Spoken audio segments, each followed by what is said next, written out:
Hey everybody, just gonna be streaming some Secret World. If you've never seen this game before, I absolutely love it. So, never seen it, just ask questions. I have a chat overlay up, so I'll be able to see those while playing, make it a little bit easier, something new I'm testing. And let me know if there are any issues with the stream.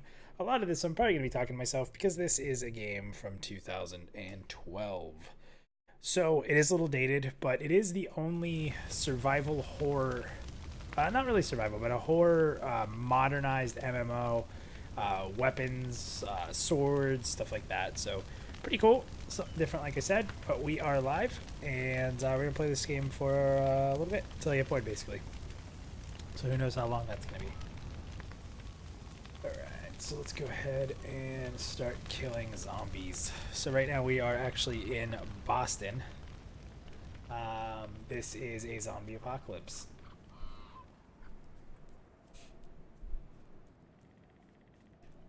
There's about a I'd say about a 10-second delay on the stream. So just in case you are, for any reason, not seeing a response from me, you will. It is action-based, sort of with a targeting system. So you have to sort of have your reticle on stuff, but it is definitely an action-based. And you get to hold two weapons. So you have, right now I'm running dual pistols, which will actually AoE, as you can see, and I have a shotgun which will add fire damage over time. So definitely a DPS class. A little squishy. Hey, what's up, man? Yeah, I really missed the Secret World. Yeah, Secret World Legends is a little different. What's up, Blair? I gotta tell you though, so when this game came out, I pre-ordered it. Me and my wife played it. I was super into it. I did get when I was playing, it was at launch, so I didn't see a lot of the expansions that came out, stuff like that. But I do thoroughly enjoy the game, and when I booted it back up and started in Boston and did the little opening quest, I was like, wow, I missed this game. So I started playing it yesterday, and I said, you know what, there's a lot of people I've talked to that have never seen this game, do not know what it's all about. So I figured, you know what, I'm going to stream it a little bit. It's probably something I obviously won't be playing forever. But, man, I got to tell you, the nostalgic feels of playing this again is awesome. And it's free to play, so it doesn't hurt too much. Other than all the pop-ups that come up. So right now I am in the middle of a zombie apocalypse. If you've never seen this game before, this is in Boston. And I'm just kind of going through helping some people. It's pretty early in the game. You guys didn't miss too much. There's a police station I defended when I came in. There's a lot of story stuff in the beginning.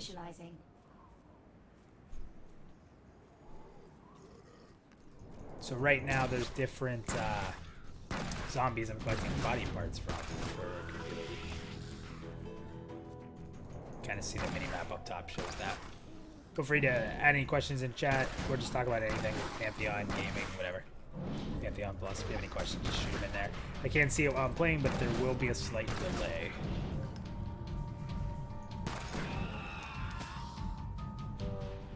Let's stay away from that guy.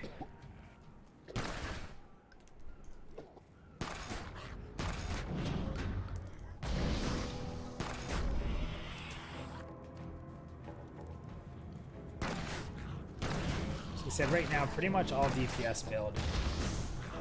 There's different weapons that will generate threat, some that will heal a little bit.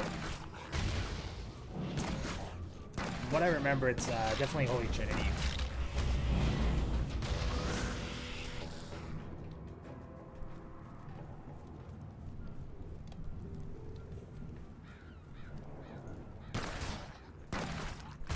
Right now my quest changed because I got the other one, so we are looking for undead excavators over here. Disable the music. They seem to want to attack us for anything we do with music in it, but there's a combat music. Doesn't seem to disable with background music, so hopefully they don't flag the video for combat music. It's really getting crazy with that stuff.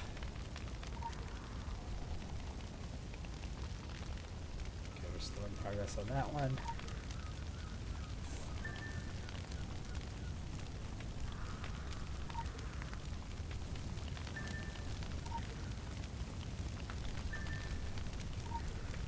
Don't know why this creepy old lady wants us to get body parts and burn them. Kind of strange.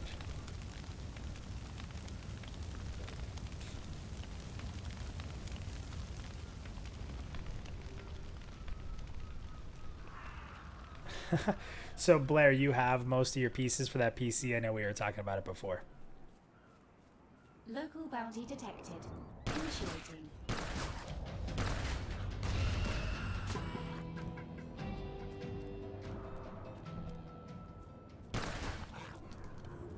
Still gotta look at that processor and figure out what I want to do with the new motherboard processor. Once I have that, I'm pretty set to probably grab another SSD because my current SSD is just big enough for like my operating system. So I'd like to get an SSD that's just strictly the games I play, and then just keep my standard hard drive. I have a 2 terabyte standard one. Just use that for all the videos and stuff I have to keep. Editing stuff, pictures, all that.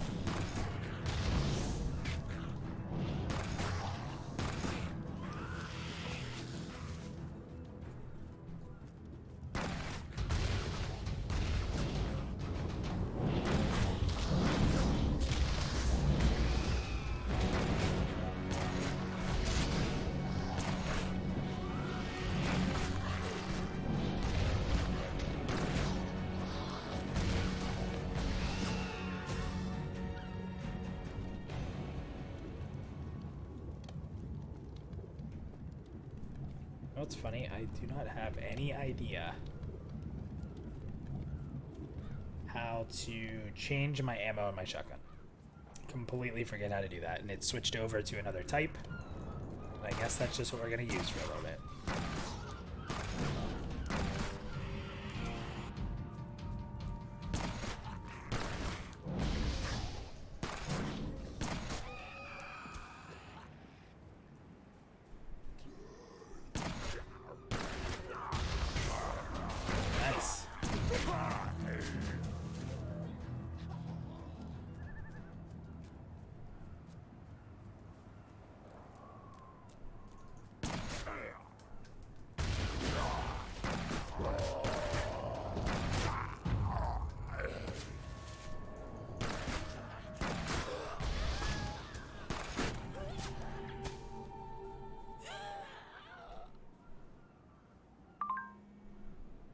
Alright, we got some gear. It's another weapon. We don't use sledges. So these are different weapon types that you can throw in. Main weapon, secondary weapon. These are star ratings on them. I think, I can't remember if sledgehammer is a main or a secondary actually. But what's neat is you can actually sacrifice weapons of any type to upgrade the weapons you're using, which is a pretty interesting way of getting rid of items other than just selling them. Blair, it's always fun building your first PC. It's honestly, sometimes if there's not a manual or you don't have a guide in front of you, it's if it fits, it's usually not going to break anything too badly if you try it.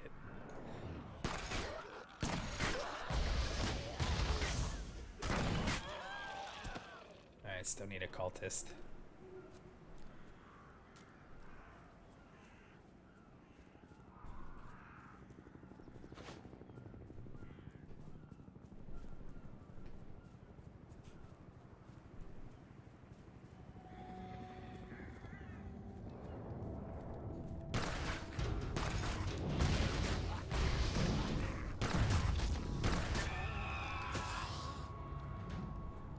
So we got all the parts. Yes.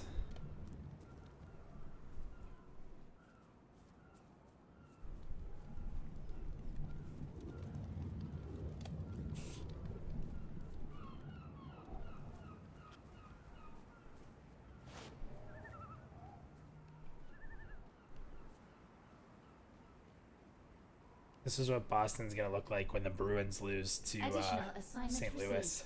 Initializing. Wink.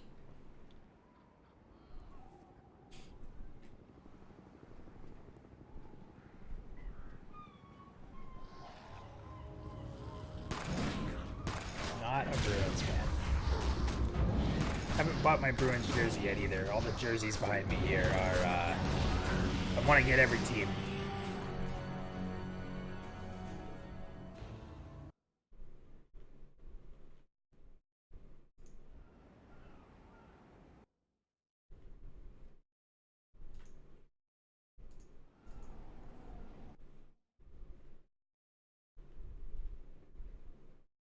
Oops, I got a... Blair, you had a comment. It's wanting to block it, so give me 1 second here.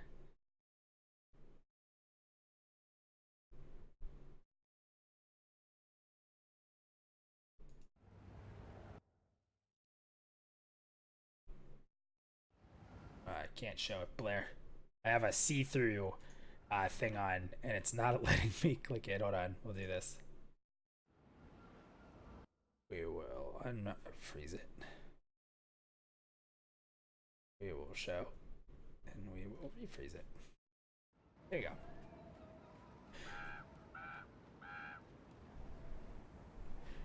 Well, keep in mind, depending on your power supply, you may actually have a lot of extra cables.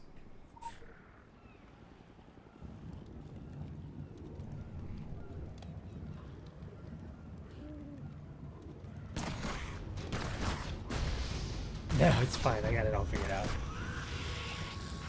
But the click through, it's a bit of a pain. But we're good.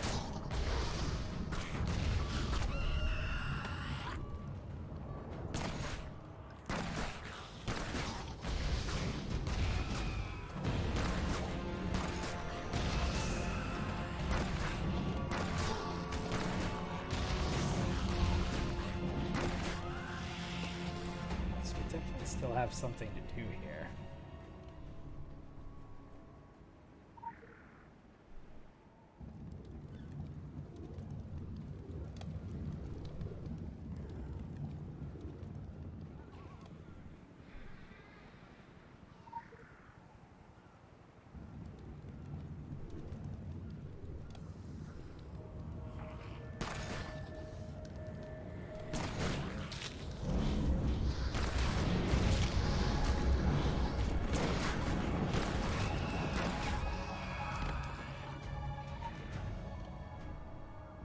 You have a water cooling system in it. Yeah, I've never really done much of the water cooling system. I've always just been a fan of having a good fan case.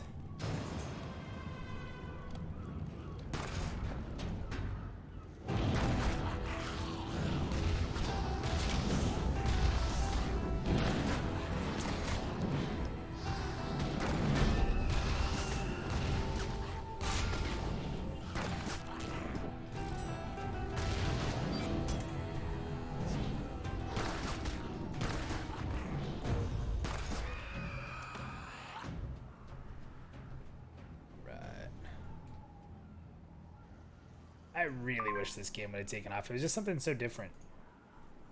I mean, if you weren't a fan of action combat, I could totally understand, but I think one of the biggest problems was more so... So that's another weapon. If you weren't a fan of, like I said, of action combat, I can completely understand maybe not being into this game, but just the setting was just awesome. Now, one of the problems I will say is that the first area with like the zombie hordes and stuff is an awesome entry area, and it sort of felt like when you were out of here, the other areas weren't quite as cool. All right, we got another no upgrades ever. All right, so let's get back to town. Go this way.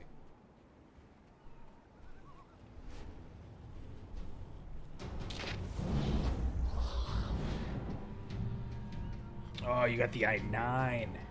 Beautiful.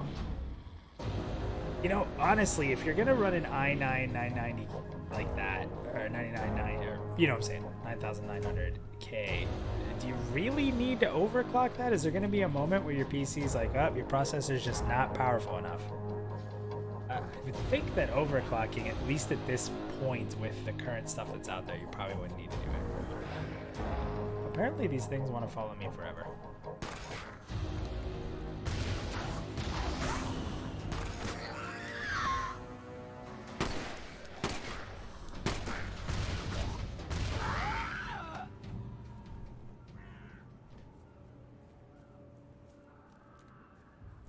Stream quality good, everybody? We're not seeing any like lag or stuttering, are you?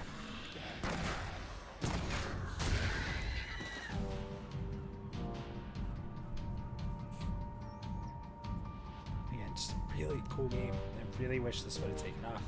And I did do like all the dungeons and some of the harder level dungeons. I think I played a tank then, which was like a fist weapon and a sword, or chaos and a sword, something like that. Well, now, I'm not much fit for entertaining. You know, as much as I've been but I into reckon building you ain't much in the PCs and mood such, for I've never really hospitality found a either, am I need to right? overclock, Oh. personally. Not a big talker, eh? So I've never done a whole I'm lot of used it. to that from a surly husband, and kids more comfortable with kicking a ball around than having a conversation with their ma. Name's Nama, but I don't need any pitying. I got my shotgun, I got what's left of my wits. I'll manage. Now, this hullabaloo began after the Lady Margaret came back. My husband Larry, the others, we all thought that they'd gone missing out there, but the sea took them. They came back. Whole town could finally breathe again. But then came that fog, like it was following them back to shore. 'Twas right, said they, such birds to slay, that bring the fog and mist. You gotta love the Boston accents, even though Don't they're ask kind me of where I bad. got that from. Probably heard it on Oprah. Casey, did you find Never yourself got to using ask the Larry about overclock what more happened in those weeks they after were when gone. you needed it, or Been from around day gift one? horses long enough not to look him in the mouth. He was back. Thought life would go on the way life goes on, one day at a time. When the fog lifts Alright, enough we're to see skipping. the... Skipping story there. Too much story. Too much story for an old game that we're not gonna get that into anyway. Alright, let's go back into town.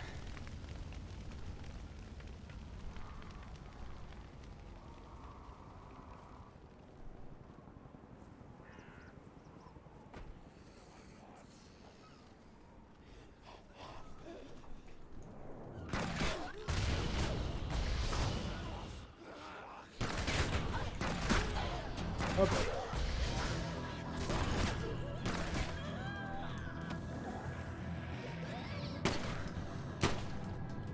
Gotta love the sideways gun. Should probably check out my abilities and see if I have any new ones. Yeah, Casey, that's kind of where I've been. I ran on an old graphics card for quite a while, but at the end of the day, it's, you know, once I upgrade, I have a 1080 now. But I ran a 680 for a really long period of time.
Yeah, the last thing you want to do is melt down a processor, that's for damn sure. Especially an i9. If you melted down an i9, that would be miserable.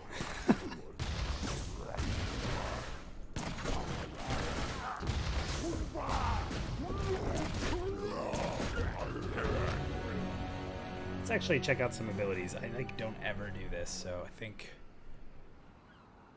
Alright, so what do I got? I got 13 AP. So we got Scatter Shot. This can affect 6 enemies. Fire Blast from your shotgun at enemies in front of you, dealing pretty good amount of damage. Then we got Pistols. Ooh, a channeled ability. Empty both clips. That's pretty cool.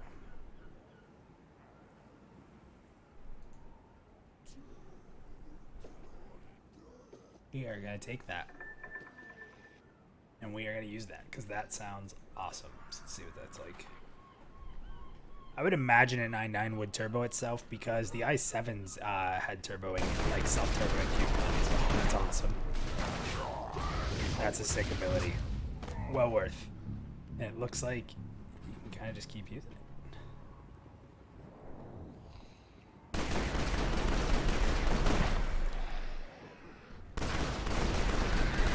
Oh, it's really cool.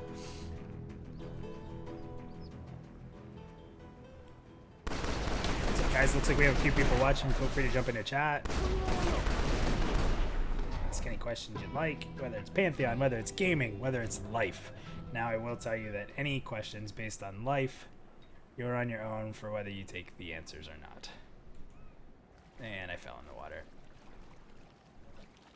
You can see already that that's another reason why. Can't even... Oh, not gonna let me in there? Alright, we're gonna take this out.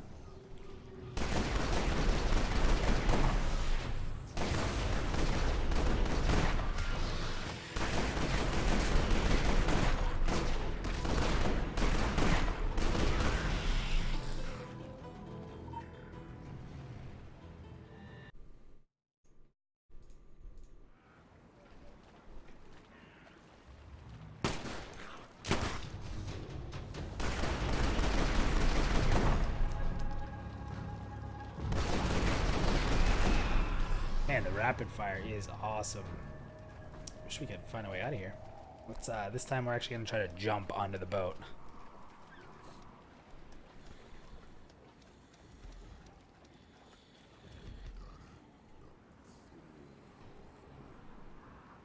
What motherboard did you get? What brand motherboard did you go with?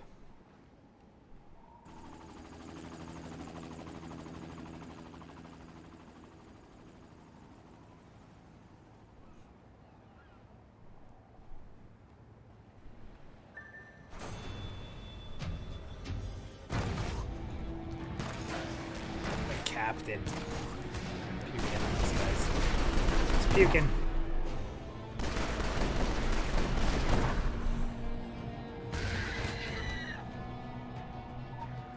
Captain's log.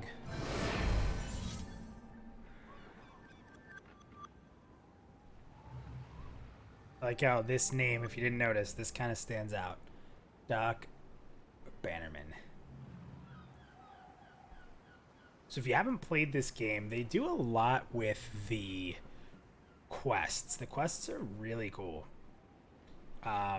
Some of them are a little tricky. You have to like find stuff and put it together. There's an in-game browser where you can go to like websites that are either made by the game or they use real websites to sort of get you to take certain keywords off of pages to answer riddles or codes and systems and stuff. So it's a lot of really cool stuff like that that plays off of the whole Illuminati, you know, the information's all out there stuff.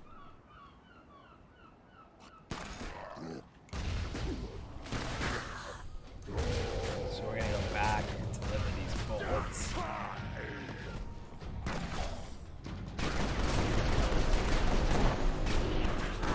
Man, I really like that unload.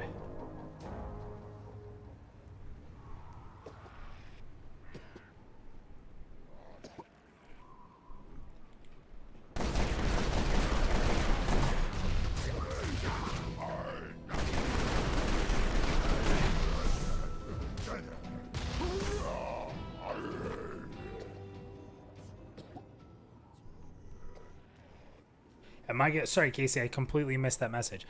Am I gonna have a guild on release? So if I told you in my heart of hearts that I would love to have a guild, for sure, I would love to have a guild. But with everything that I've been doing on Pantheon Plus, with managing the website, managing just making videos, community stuff, I just don't have the time. And when I've run guilds in the past with like WoW and some other games I've played, run guilds in EverQuest, I put a lot into it, and I know for a fact that if I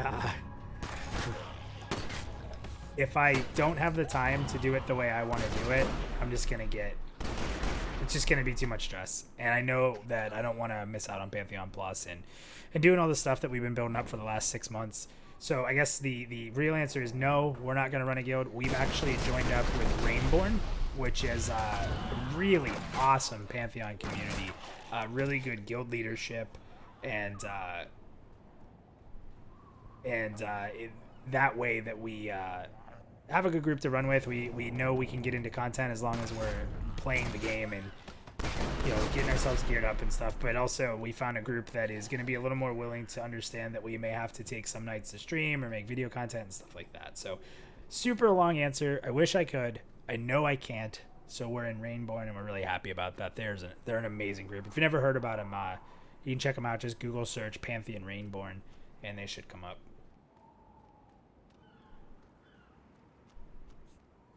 You know, Blair, that's a good question about what the rest are going to do. I have no idea. I can't speak for, you know, Nathan. He may have his own guild. I can't speak for, like, Battle Axe is going to have their own guild. I know the Standing and Fire guys have a group that they play with that they're trying to pull over. So right now in Rainborn, it's the Pantheon Plus, like, actual Pantheon Plus branded people. So myself, Haya, Poiru, our back-end guy that you guys really probably won't ever see on cam. But, you know, Poiru is part of that. Mika. Oh, I said it. I should drink right now. If he was here, I'd have to drink. Micah from Micah Does Stuff is going to be there. The second one there. REIGNBORN. Really good group of people. But the people who are actually under the umbrella of Pantheon Plus, a lot of us are going to be in there. Now the Walking Dead?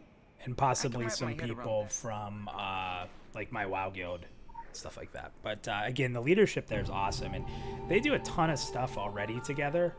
You know, they're gonna play WoW Classic for a bit while they wait. They play a lot of ESO. They do a lot of streaming help for people who want to learn how to stream or have questions. They have some streamers that are a lot bigger than me on Twitch and stuff like that. So it's really good people. I got to tell you, for a guild that's, you know, for a game that's a few years out, they really got it going. They're cool. Definitely worth looking up. And they were just really cool to us because, honestly, like I said, you know, I didn't want to join a guild that didn't know that we were at times going to have to probably, you know, miss some events or do things. And they were just super cool with saying it's not a problem. I'd rather have that sort of laid out at the beginning than to have it be a problem later.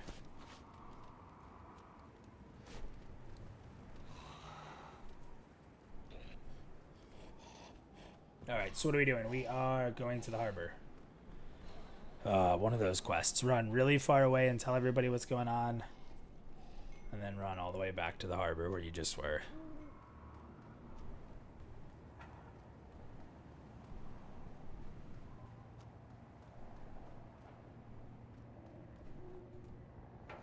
Casey, I hope when you said that animation, you're not knocking my sweet unload animation. 2012 goodness that it is. That's sick. Watch. Here, we're going to do it again. Unload on these guys. There's no way you're hitting anything unless you're standing right up close to it. So you are a little right there. Like, if I'm right here, I could see hitting them. But outside of that, it'd probably be pretty hard. There's another person. This is the first time I have run across another player in this game. This guy. Level 14.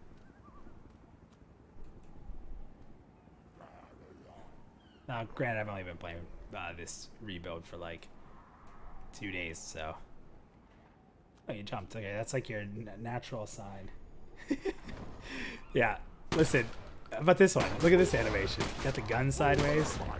I don't just kill zombies, I gangsta kill zombies. Okay? Let's be clear here. Alright, we're killing impalers. That's the big guys, so. Blocking access from the beach. Looks like these ones.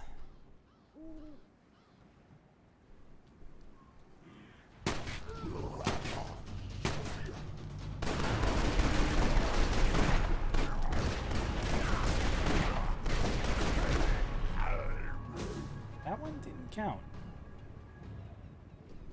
Ah, these are maulers.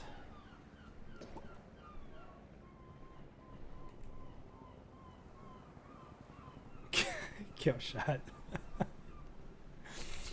Alright, we got impalers down here. Mauler. I think this guy over here is going to be one.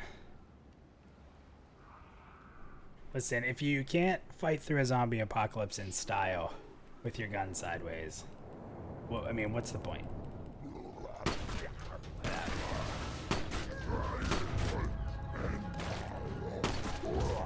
Not very strong, though.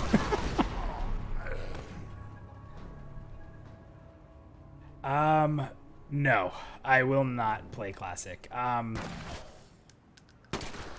So, when I quit WoW, I had to leave the guild. I've said this 1,000 times, so I'm not going to bore you guys with it, but when I quit WoW, I left my guild, a lot of good people, and I handed it over, and that was a pretty tough moment for me, and I think that that's one of the reasons I can say I'm finally completely done with WoW, is because that moment, more than any moment I've ever left WoW before, there was always a chance of me coming back and saying, I don't know if I'll be back. But with handing the guild over the way that we did, and it was admirable and everything, like everyone was happy and, you know, as much as they could be, and there was a change in leadership and everything. But I don't think I can go back and play WoW anymore. I mean, never say never. I'm not stupid enough to say it's impossible. But,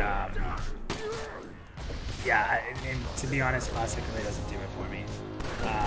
You know, some of my favorite times were Legion, and going through the grind of Legion and hunting down legendaries and all the guild stuff we did. I love the story. You know, the one thing is I'm not a super lore guy, but I absolutely... I mean, Blizzard's lore is phenomenal. How can you argue it? So going back and playing Classic, it's something I did already.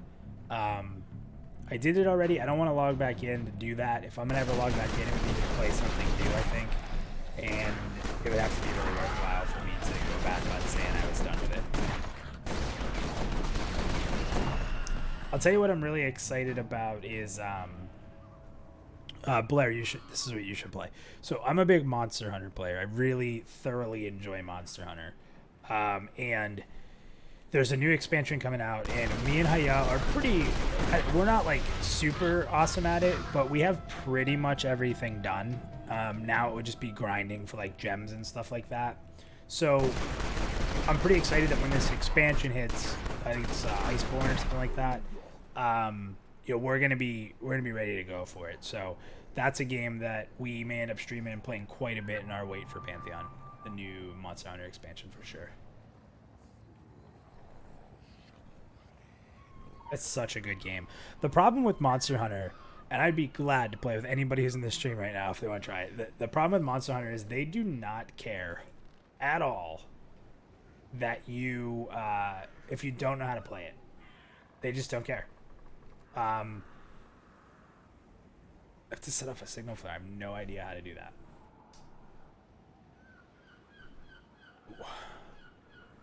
But anyway, to play Monster Hunter, you really have to have someone with you who's going to help you at the beginning of it to kind of teach you the ropes, because it's rough. And the game, like I said, the game just doesn't care. If you've never played it before, they're like, whatever. So my wife just snuck my dog into my room, so if you hear any snorting and scratching in the background, that's what that is.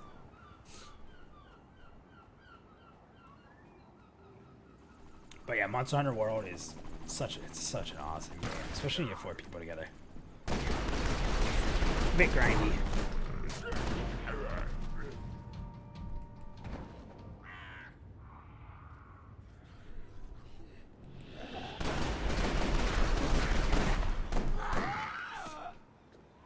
No idea where we're supposed to go here. Let's go ahead and switch to this one. Keep killing stuff. Beagles. We have 2 beagles that we rescued. Both are in pretty shitty situations. It's pretty sad. They're both doing awesome. In fact, we got both of them in New Jersey before we moved here. Ooh, first time I might die. Enough more than I can chew here.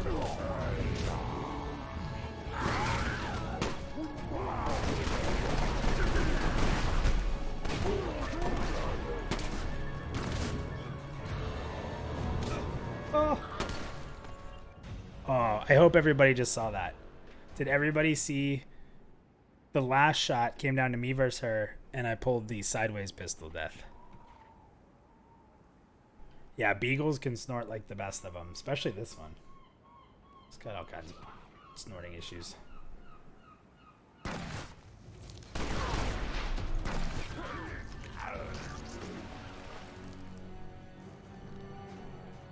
Alright, so now we have to kill incubators.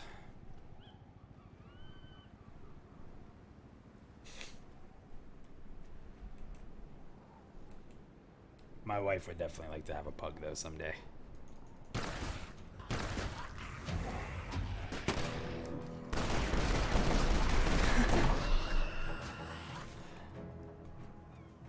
Yeah, definitely a kill shot.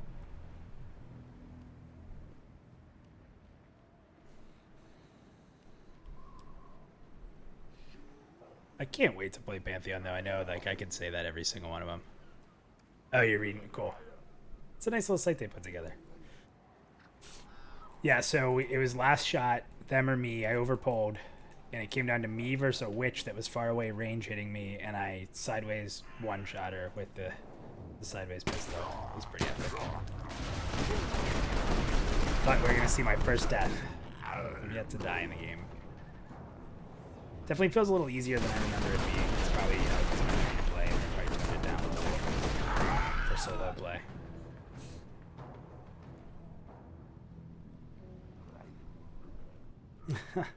I'm sorry to hear that, Blair, but yeah, that's awesome.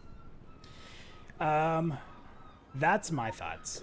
Definitely my thoughts. I think we're going to see alpha towards the end of this year. And then I think the alpha beta process will probably take, you know, maybe I would say middle of 2021 would be really good. I think that we'll see, like I said, hopefully alpha by the end of this year. Again, I don't have any inside info, but that's where my head's at. And that's actually where my head's been for a long time. One of the reasons I really don't get myself too upset about, you know, there not being dates is because, you know, I've never really thought it was going to be out. Sure, a lot of us thought that maybe we were going to be playing alpha by now, but I don't think I combined that with the thoughts that the game would be out before retail. And honestly, I'd rather them take time. I don't plan on dying in the next 2 to 3 years, hopefully, so I'll be able to play it. If I do, then what does it matter anyway? Alright, we need to kill incubators. I'm guessing that's something down here. Let's go in.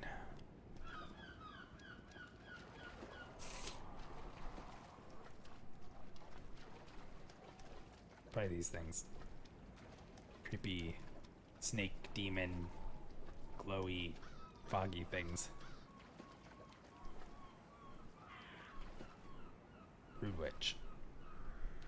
Maybe not. I lied. Have you guys decided on classes yet for Pantheon? I know it's early and, you know, we may switch and such, but have you guys decided anything? There we go. There's an incubator. No, it's not. I lied. I do not know where these incubators are.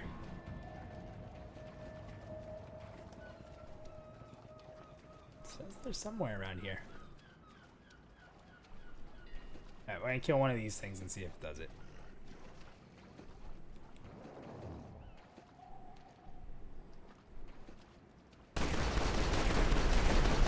Yeah, I'm rogue as well.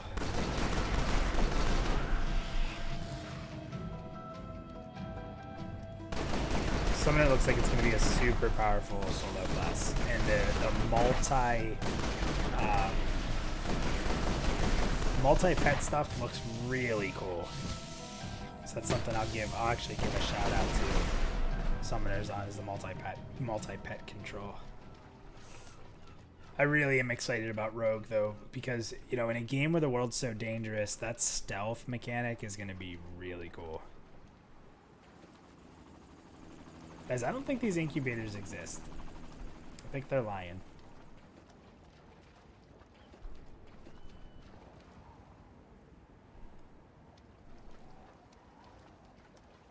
I'm in the big red dot.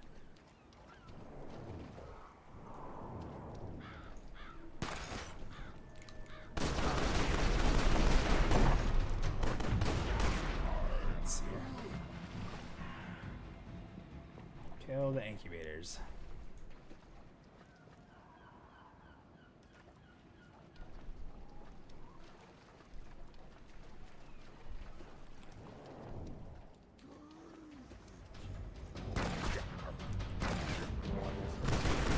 Get up under that. Get up there. What healer are you thinking? If you go healer, like what of the 3 healers is the one that kind of stands out to you? I'd have to say that for me, it's cleric. Very, it's sort of generic, I guess, because cleric's like your holy priest of WoW, your sort of your basic power through healer. But I've always liked that. I'm a big fan of that style.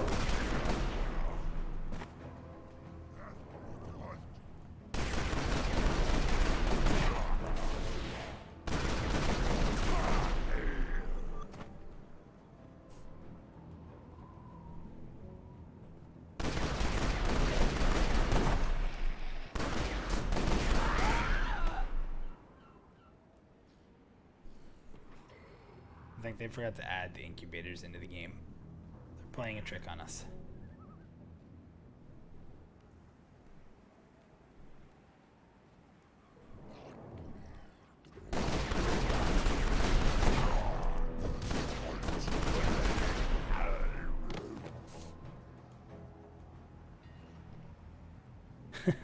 So you typically heal. What other MMOs have you played, KHL?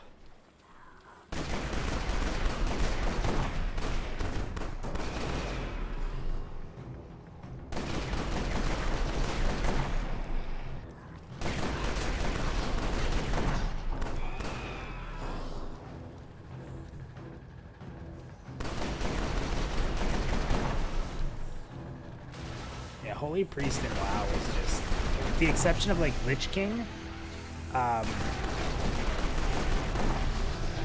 in Wrath of Lich King, Holy Paladin was freaking awesome. Probably one of the most fun I've ever played. Like when you could crit and gain your mana back, and you could essentially build a crit build that would make you like completely unstoppable. Kill incubators. Lies. Let's look at our map. Kill the incubators.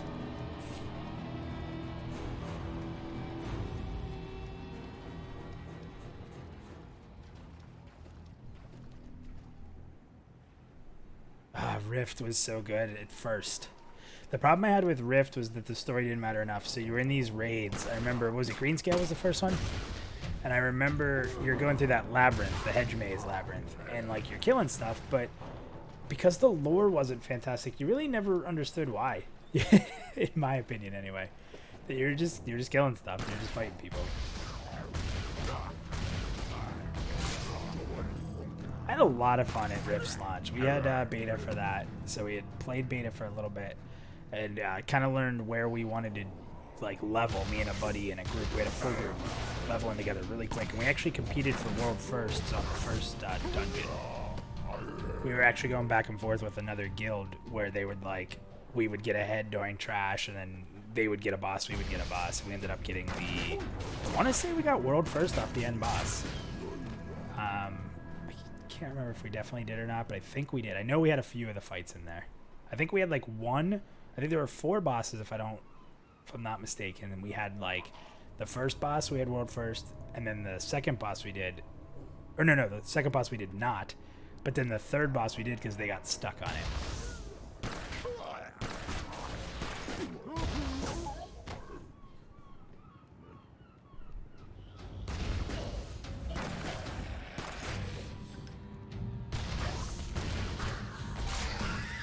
We are going to move on from this quest because, as far as I can tell, it's not real.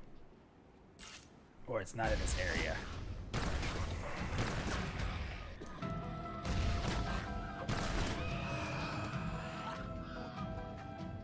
Lord of the Rings was one I never played, and I don't know why. Maybe just because the games I was playing when it came out, I didn't feel like leaving.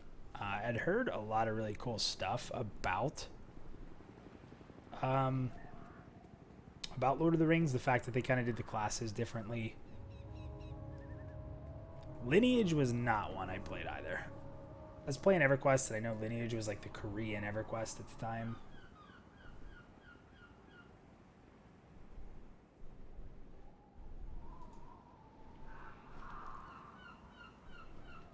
We got some fireworks or flares to set off. Let's go do that. Yeah, I totally agree. KHL, grade it first. I don't think we played any expansions or anything. The Chloromancer, though, was super cool. I wish that they actually had more classes that would heal like that.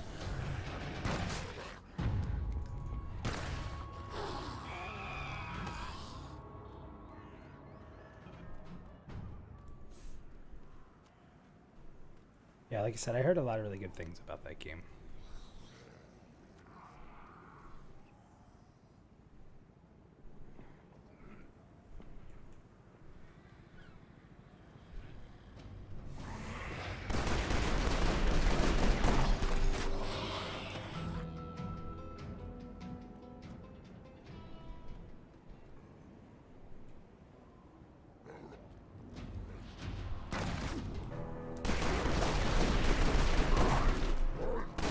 We played quite a bit past the free month. So we got to the raid. I think we max leveled, obviously.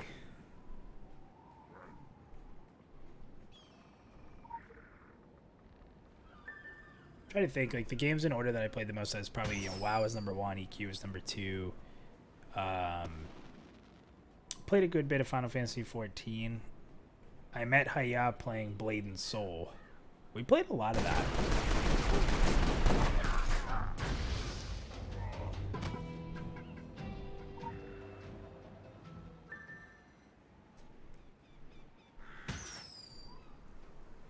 This was a game that I held on to as all my friends quit from the launch, and I just, like, Secret World, and I just kept playing for a while. It's just, I really like it.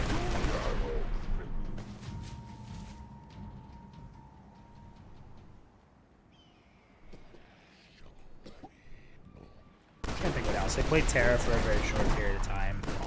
Didn't play that too long. Played that at launch. I've played almost all of them. Played Final Fantasy 11 for a little bit. That was rough. So here's my thing with Final Fantasy 14, if you guys don't mind a tiny rant. So I really like Final Fantasy 14 a lot. I hate the fact that, you know, since I've taken time off a couple times, I come back and there's like 50, 60 quests they add at the end of an expansion, like in that patch tier. So you have your main story, you'll beat that, you'll start doing stuff, and that's usually when I'll fade away from the game for a little bit after you get to some of the raiding and the primal fights and stuff. So then I'll come back and there's these quests I have to do forever just to catch up. So I didn't play Stormblood. I had played through the first half of Heavensward. And when I went back just recently, I really would like to play the new expansion. But, like, I have to do, like, I have to do 150 quests in Stormblood. What is this? That boss just came at me. So I have to do all these story missions, and it's just really, really frustrating to me because I just want to play the game. And the story mission, like, running it is fine, but it's honestly just teleporting all over the world, and it's like a single player game, except for the couple times you have to do a dungeon. And it's like, why would you be forced into doing hundreds of quests to catch up to play with people in a new expansion? Like, I really feel like they dropped the ball there.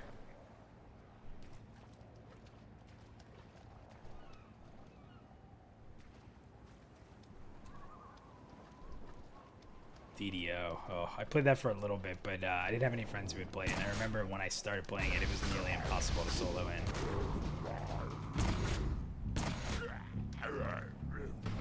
Who runs DDO now?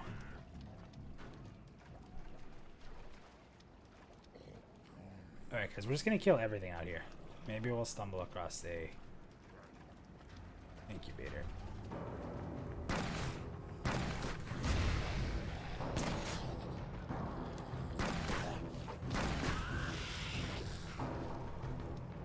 Yeah, it's rough. Like, I even paid...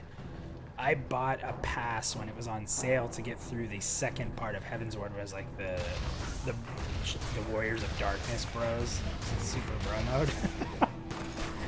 And I paid for a pass there, and I was like, okay, cool, so let's get into Stormblood, and I start leveling, because, you know, at that point, that's where I'm actually starting to level some, and it's fine, but, and I'm okay with leveling through the main story, but I just keep looking at the fact that even after I fully level, I have all these quests to do just to try to play on launch day for the expansion. And if I could play on launch day for the expansion, I'd be all about it. Is that one? Is that one? Incubator. They exist. Yeah, DDO is still going. I looked at it the other day. I didn't play it, but it is definitely still going.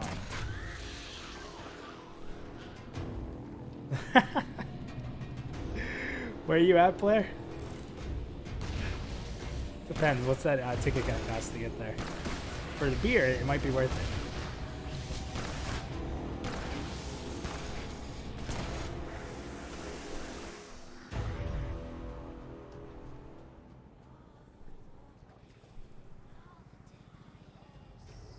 Alright, so the incubators are apparently look like Pyramid Head. Carrying around like a big thing. Here, look at this.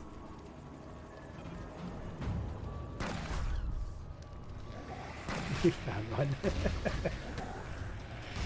I should name this stream Incubators Are Not Real. There's two of them here. Oh man, that was like... It's like Christmas right there. At least we know what we're looking for. Oh, there's one.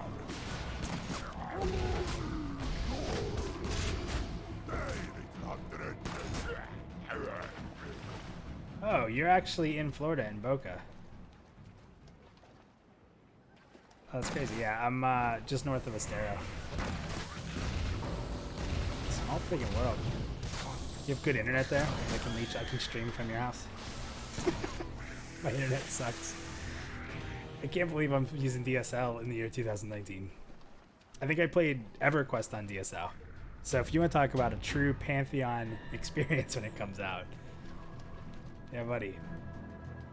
Alright. Witches.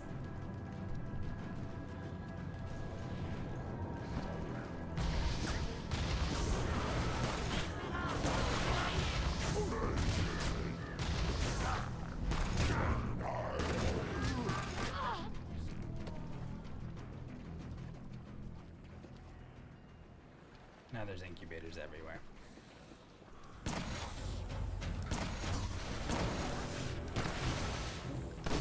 Creepy shit. See that? Things like crawling on its tentacles. Oh man. Casey, don't break my heart. You know what I would do for Google Fiber? Be able to stream in a higher quality. It says 720p streaming. Ugh. Can't even get to 1080. So, here's a funny story. So there's like no internet around where I live, except for this. This is like really my only choice. To kill the Lord. So I put in a request. You guys will laugh at this. I put a request in with Comcast, and I requested a business line and declared that my business was Pantheon Plus. I'm like, well, if this doesn't work, my wife works from home, so I can maybe try to play both in. So I put in a request for them to call me about having a business line. Well, so they replied back, you know, a business line is not available in your area. It would cost us $75,000 to run a line. I was like, I hear Nashville's awesome, for what it's worth.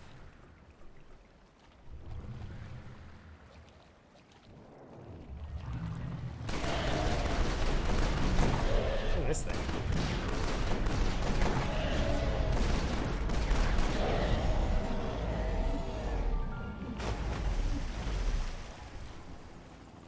I have CenturyLink DSL.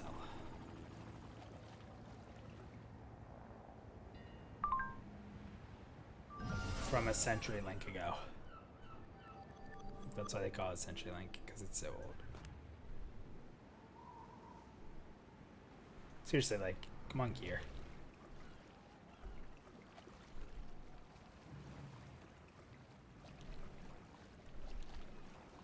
It's $75,000 to run a line to my house for the business because it's so far away. Yeah, I'll get right on that.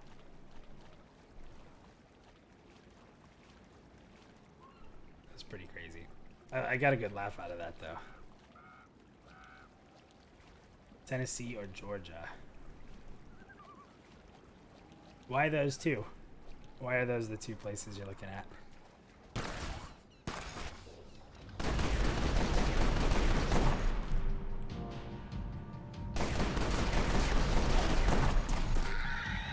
I think I'd rather live in Tennessee than Georgia.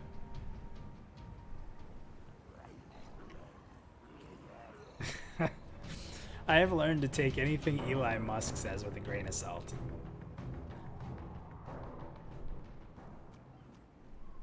Yeah, I do have to get out of the boonies. We're actually looking at moving down into Estero possibly after my lease is up. I love the house we're in is beautiful. It's an amazing price. The guy's from up in New York, near where I lived in Jersey. So like, we just hit it off. He's just a really, really good dude, and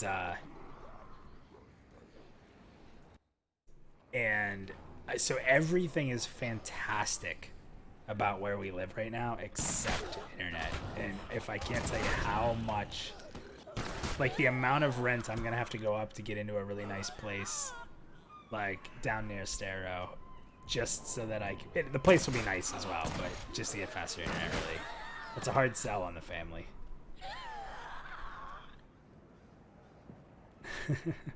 Well, this time of year it's not congested. All the snowbirds are gone. Right now it's freaking dead.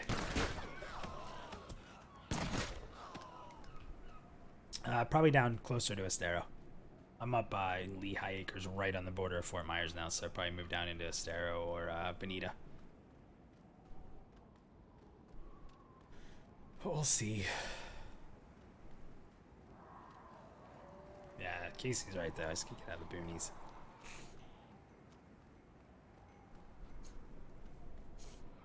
Alright, what do we got going on here? Ask the doctor.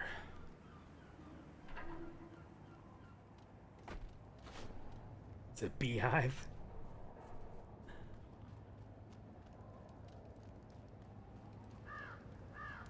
What do you mean, just from all the bugs? Or just with constant stuff going on? The Lady Margaret was a traumatic experience for everyone on board.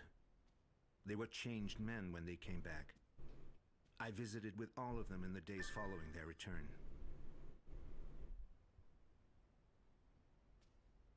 In my office, this quest is to continue asking him things until I get a lead. I'm afraid it all happened so fast that day there was no time to pack. I hope they may shed some light on what happened out there.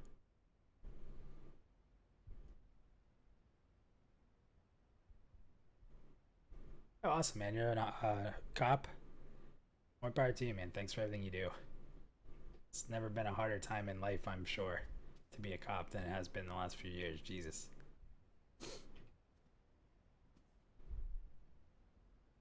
Alright, we're going to find his clinic.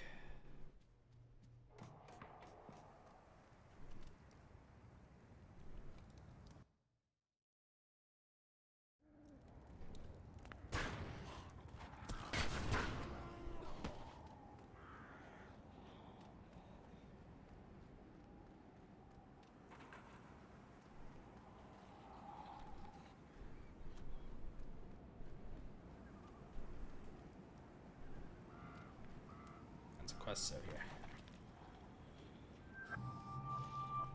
Church.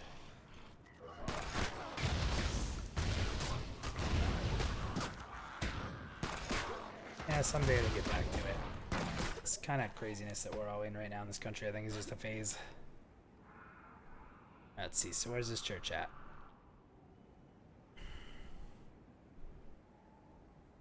Oh, there's the huge church right here. And I'm down here, so let's go up Main Street.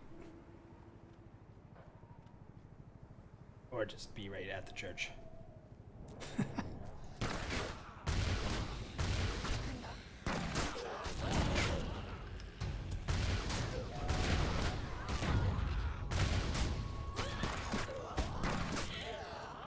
It'll keep you busy.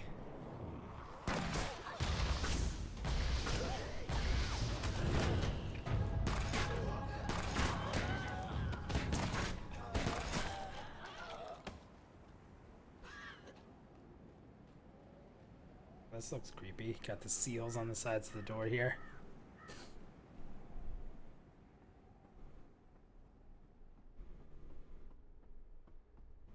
Oh, pick quest option number 1. The thing I just inspected to get to the quest, I have to pick it up. So that's a good note. Read the quest before you just start running places.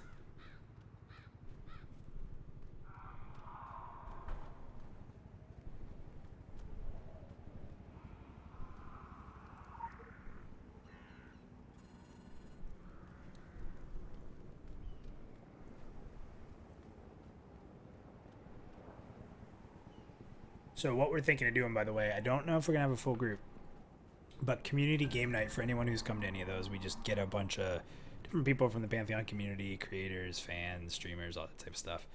And we get together, and it's really just a reason for us to play games. So we decided, a couple of us, we want to do a consistent stream. So for 4 weeks, we're going to play EverQuest 1. We're going to start up a new group. We're only going to play together when we're online, and we're all going to log out together. We're going to probably do it, instead of doing from 9 to 11, we might do it from 8 to 11 to give us more time to actually be able to do stuff. And if people like it, we'll keep doing it. Yeah, read the quest, right, KHL? Yep, it is crazy talk, I agree. And I have to put the package in the mailbox, not give it to this guy.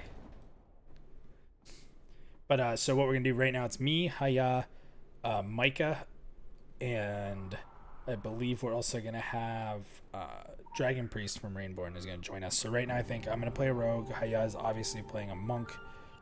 We have Micah playing a summoner or a necro, and then it looks like we have Dragon Priest playing an enchanter or a warrior.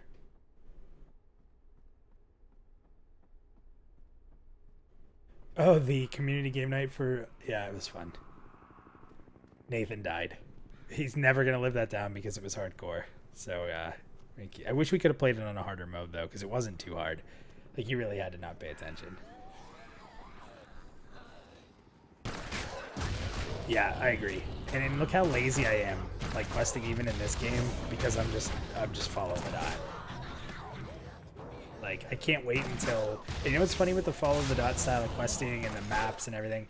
You don't pay as much attention to the world around you, so you don't really ever become familiar with the world. You always find yourself, like, looking at the map and heading in a direction. But when a game isn't as guided, like, you start to say, like, okay, I remember that the King of Books was right here, and the church is up the road, you know, north from King of Books. And you start to remember landmarks and stuff, and it really makes the world... makes the world a lot more alive.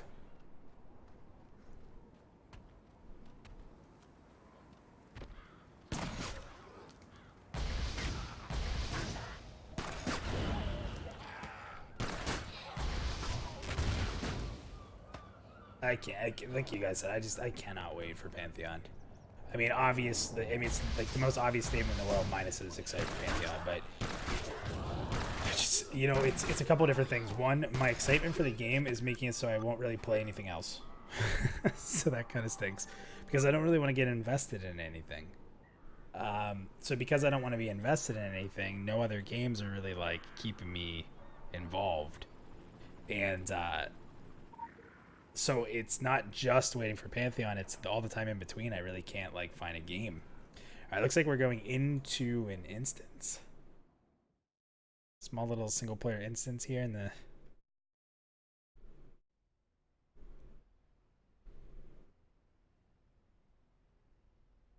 Yeah, and it's funny too if you think about it, because everybody was saying how you know, how classic WoW was so hard, and now people are complaining that it's not really that hard, because it wasn't. You know, the reason classic WoW took off is because it was a lot easier than EverQuest. Okay.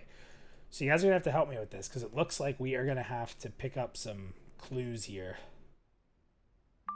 With this CD being here, it tells me I'm going to have to find a way to get into some computers or something here. So let's see what we got. Still no upgrades. Ever.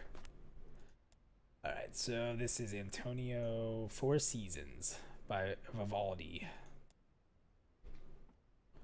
Let's keep looking around. So here's the computers. Yeah, see how there's all these papers around? We're going to have to actually figure out how to get in. We have to hack his computer.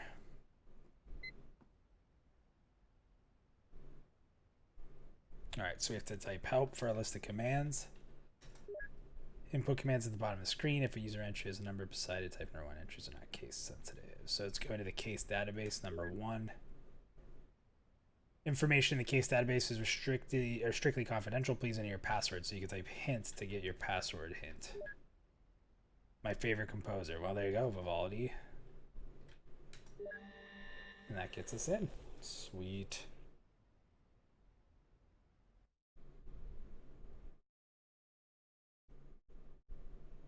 Just hit the PC with a hammer. Well, if I couldn't have got in, we would have. So, okay, we have to look for his files. So these are the case files we have to look at, so.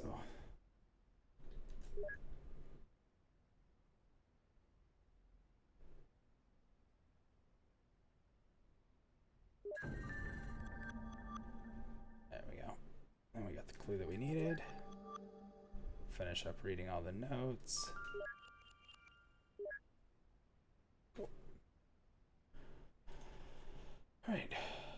Some other stuff here.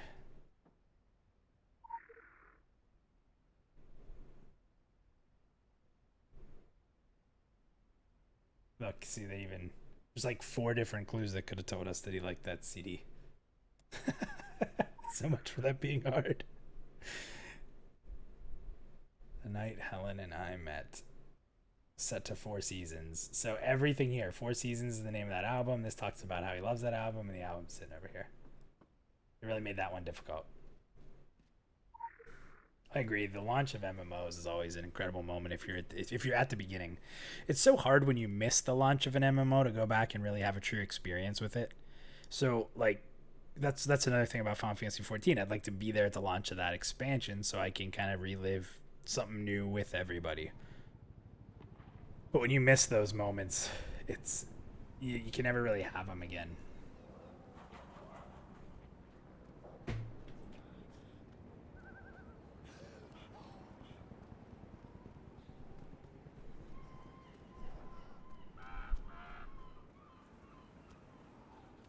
Don't worry, guys. We're all gonna be part of that sweet Pantheon launch. And I constantly joke with people that are like, what if it's bad with all the time you've spent on this? Well, if it's bad, I'm still playing it. So at this point, with all the time I put in, the content, the website, I don't care. It could be the worst MMO ever. I'm playing it. So I know Shadowbringers is coming, and you can play Dancer, and that's super cool. But I have to finish 150 story missions before I can play Shadowbringers.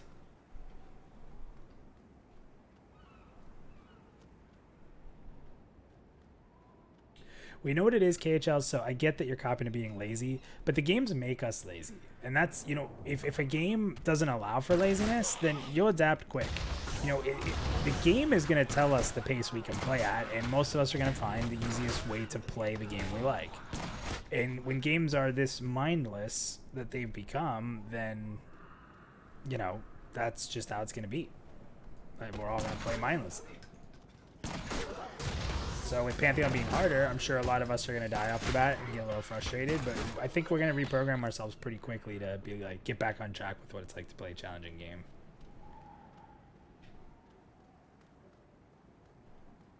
Where are we supposed to go? We go in here? Oh, it's a courtyard back where we were.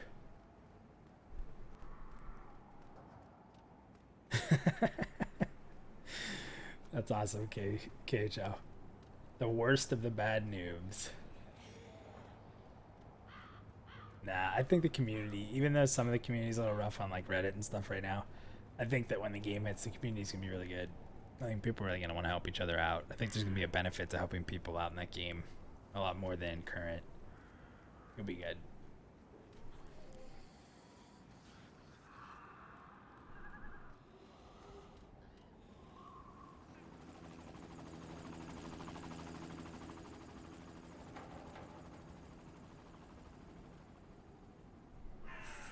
Are you talking, Blair, you're talking about WoW?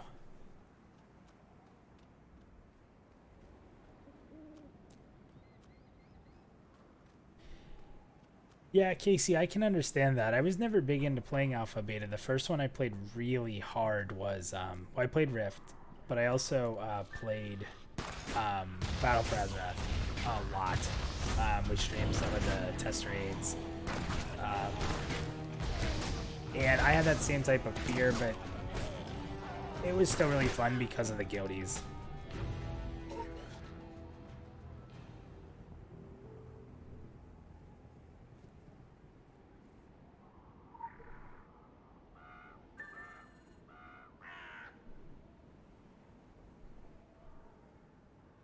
Well, Lawrence is dead.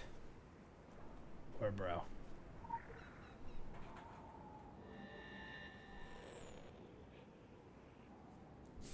Yeah, I'll be pretty pumped up to play. I think I'm gonna. So right now I'm a champion with the 250 pledge. I think that I need, like how I say need. I think I definitely need to have that character creator. That character creator is such a legit reason for me to upgrade.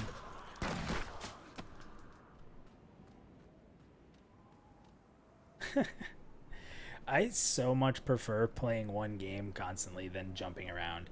I get it that we're in this era of like,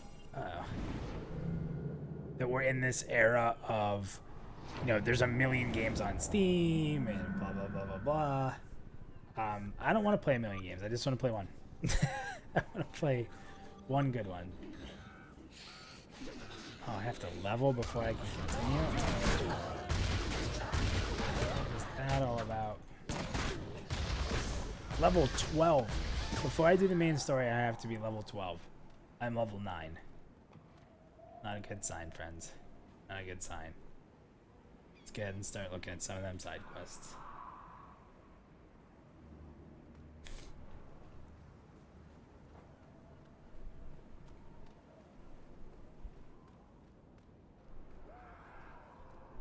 It will be strange. So you're talking about getting a feel for the non-healing role. It's going to be pretty strange for me to play DPS right off the bat in a game because I usually go tank. I'll usually play tank. I'll play healer. You know, as a former guild leader, raid leader, everything like that, I was always a role that needed filled, and typically you didn't have to ever fill DPS. So only towards the end of Legion did I actually play DPS. So it's going to be very interesting to play a rogue, and I think playing a rogue makes it so like if I can't make a run, I'm not going to hurt the guild too bad. Whereas if I was a tank or a healer and I'm like, hey guys, I have to film a video or I have to do this community thing, I can't make a run, as a tank or healer, that's going to hurt them a lot more. So that's another reason I'm sort of going rogue. And I played a little of the EQ2 progression server when they put it out, and playing a rogue and just stealthing around was incredible. Like, because of how dangerous everything is, it was just really cool to do. So I'm looking forward to that. I'm fighting level 11s here. Give me that experience.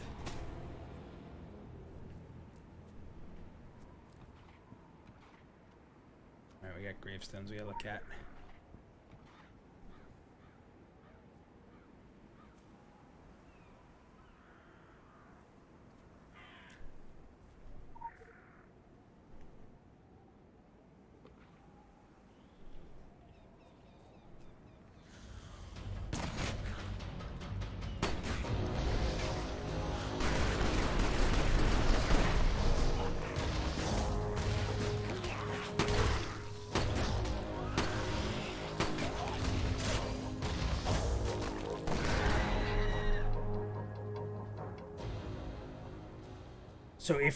So we haven't talked about that. So we've talked about healers a bit. So what's your tank class of choice? Were you saying Dire Lord earlier?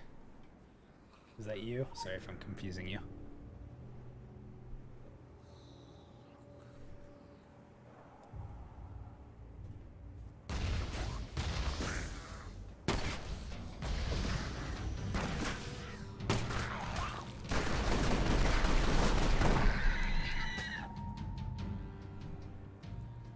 I think if I went tank, Paladin looks incredibly badass, like from a skill set standpoint. But I think Warrior would probably be what I'd go with.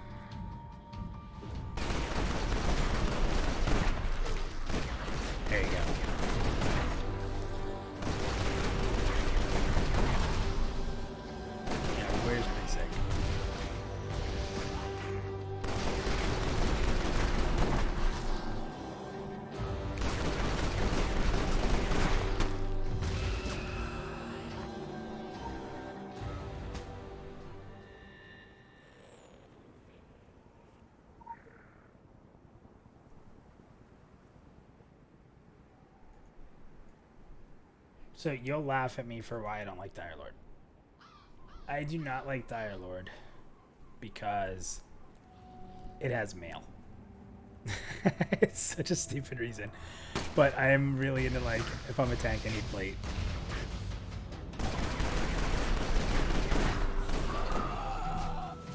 It will be interesting to see. They've really been tight-lipped on crafting. But there's been little things about crafting that have made it kind of exciting. Just like tiny little things about like what you might be able to do with items and stuff like that that are pretty cool.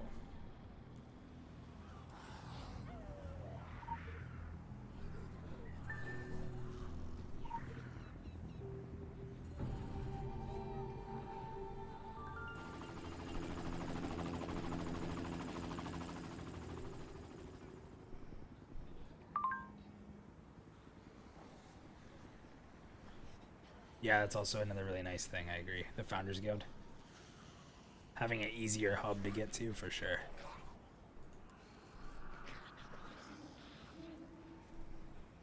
But for me, like, I'm telling you, it's that character creator. I know you guys probably laugh at me, but that character creator's a big deal.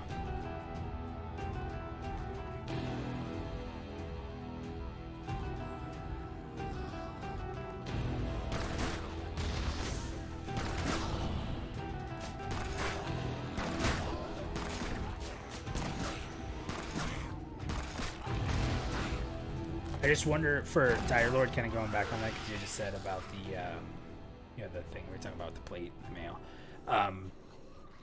The Dire Lord, I played almost every class in WoW, but I towards the end when I was tanking, I played a Death Knight. And they were just stupid. The self healing was just ridiculous. So I'm interested to see how self healing plays out. Can't take that. So how the self healing works out in Dire Lord's gonna be pretty interesting. Yeah, there's a new pledge they put out. So there's two pledges that are 500, I think, and they have different things. And the is it Blood Rose, Black Rose pledge or something like that has early access to a character creator, which is pretty awesome.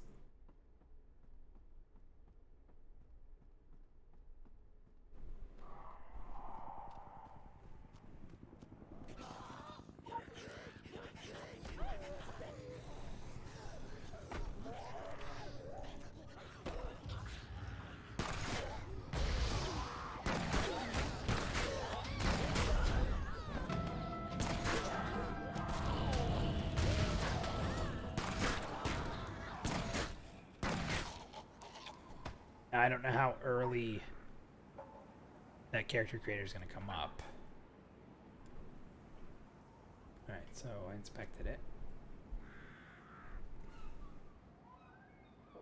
Now what? Oh, here we go.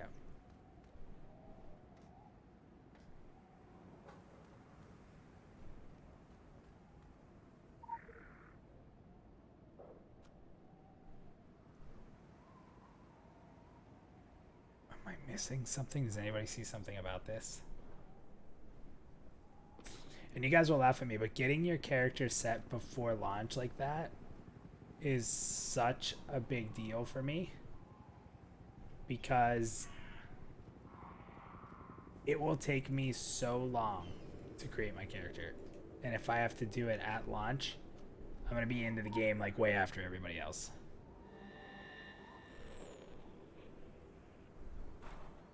Right, KHL? It's totally like I want that super bad.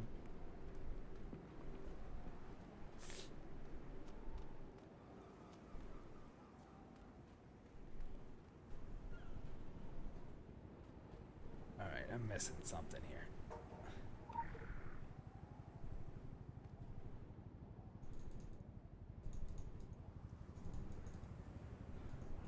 Click in.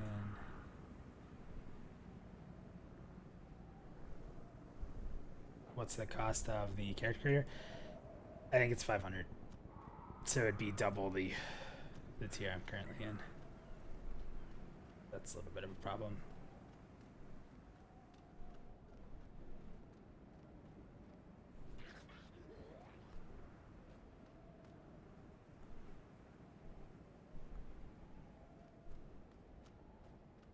Okay, so they seem to point. So we'll just follow them and see what happens.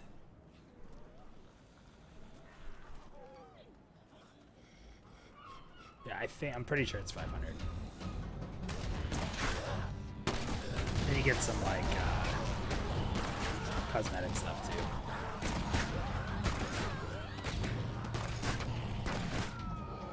And listen, the one thing I want to be perfectly clear about, like, as a person who supports Pantheon, like, I will never try to spend anyone's money. So I totally understand, like, if that's a ridiculous amount for people. It's a pretty expensive amount even for me, if I'm honest.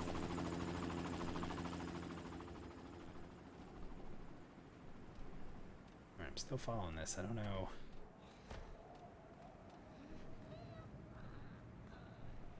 Seems like they're pointing.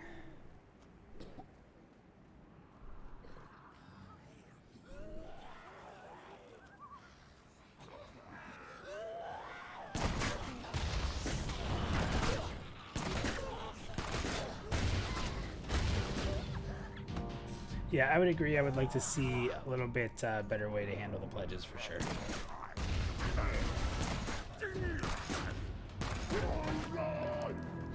Like to go into a page and be like, here's all the things you've unlocked with the money you've spent on pledges. That would definitely be helpful.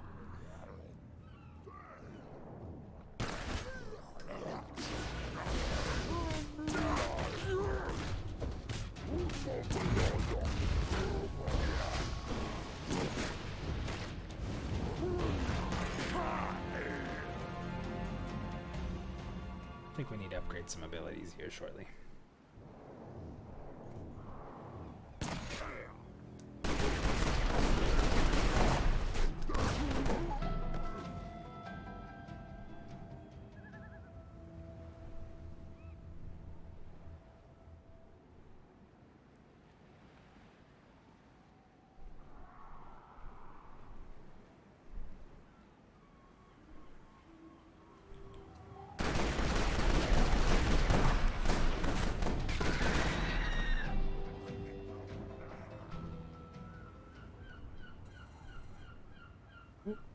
We got something. Examine the plaque on the ground.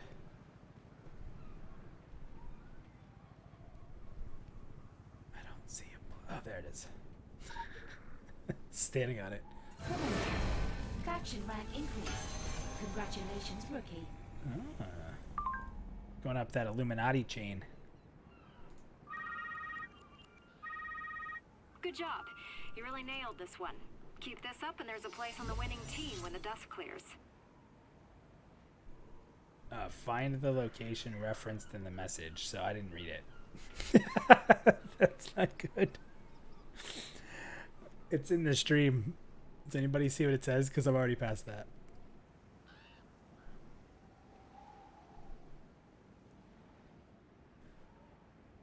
Alright, let's see here. Alright, the Seat of Power. Navigator. Immortalized.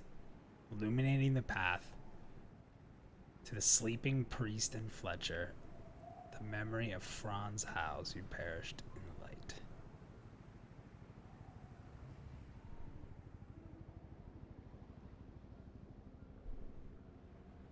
Looks like a light tower. Dang. Is there a light tower out here?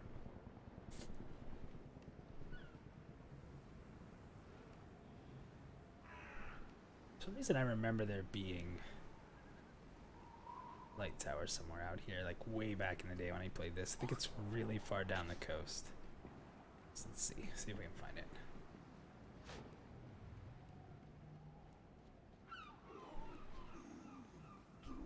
Yeah, definitely. I mean, I know a lot of people don't like playing with streamers and content creators. I never really understood that, but I definitely look forward to playing with a lot of you guys that I've got to talk to. Blair, I mean, we've talked a bunch of times.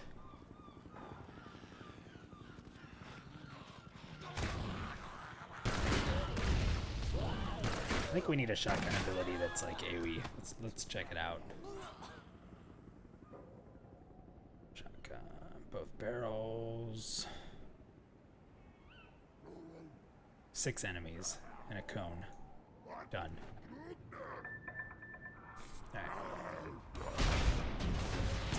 Alright.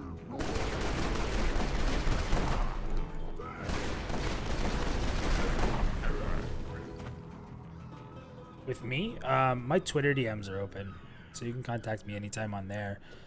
You can, if you're in the Pantheon Discord, you should be able to find me in the Pantheon Discord and direct message me on there as well. I don't keep any of that stuff like locked or hidden.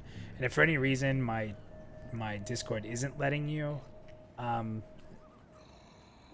if your Discord is not letting you message me, just shoot me a DM on Twitter and I can fix it. I have a few different computers and for some reason every once in a while like a setting gets changed. Yeah, I think the lighthouse is down there. Let's go see. You don't tweet. Then Discord.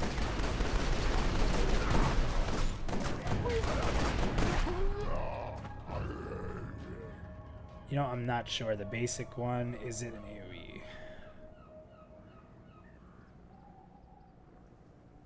No, it's a threat though. It's a hate generating single blast. Like the Pantheon MMO Discord, there's an official Pantheon Discord. You should be able to find me in there as far as like my name, so you can friend me or message me directly right from it.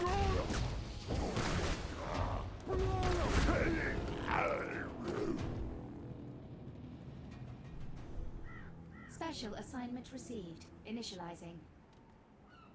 Pod popping.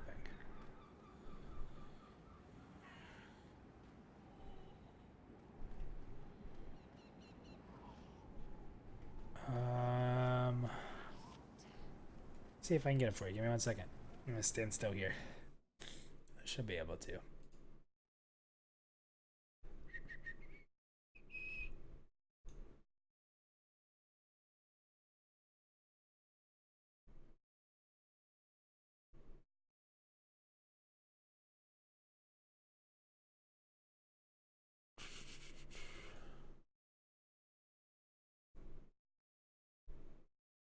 Invite a friend. Yeah, here. I have a link here. I can get it for you. See if I can put it in this chat. That should do it. That should get you in. It's okay. There's some really good people in there. You have a lot of when's beta. So if you ever figure that out, you'll be a hero.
You'll usually find me in the champion section, because the way my name's always been on Discord, it puts me at the top of the list, so you should see it as like Pantheon plus minus as a champion in the orange on there, and you should be able to message me directly from there. Oh boy. Oh boy. Overpulled.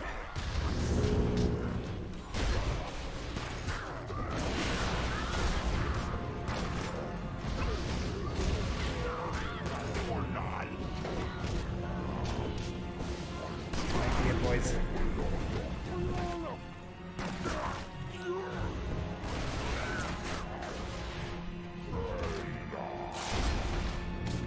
Ah.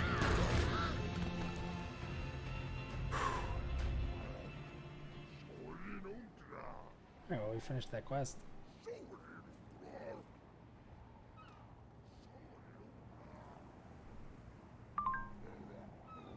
Please give me gear that's better than the gear that I have. It's really not eventful when you keep getting lesser gear. I guess I have to combine it.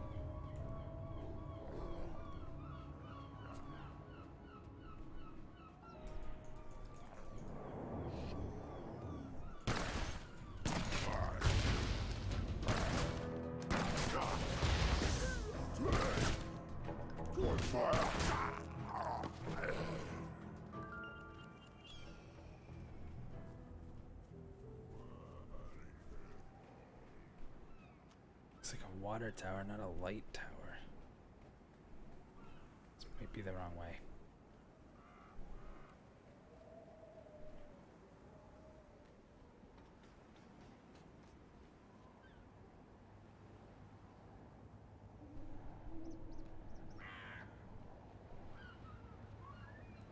That doesn't look good out there.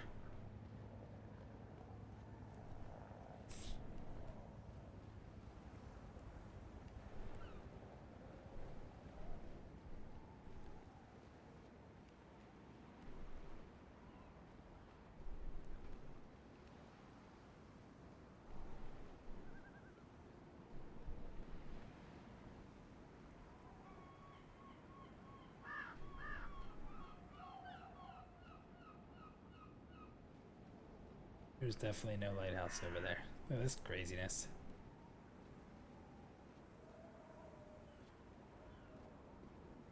Freaky.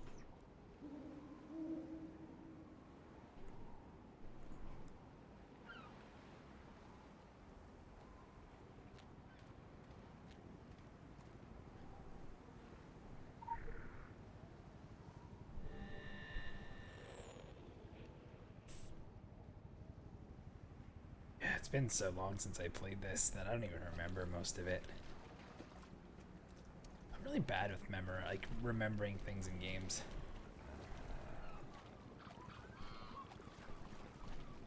Alright, so that was not what I remembered it being.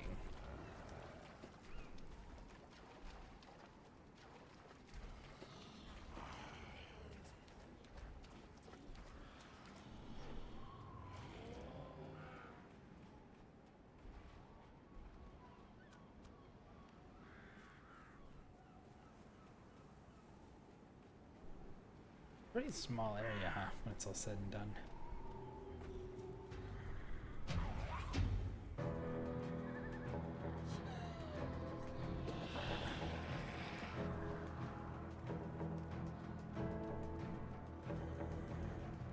Maybe it's the graveyard.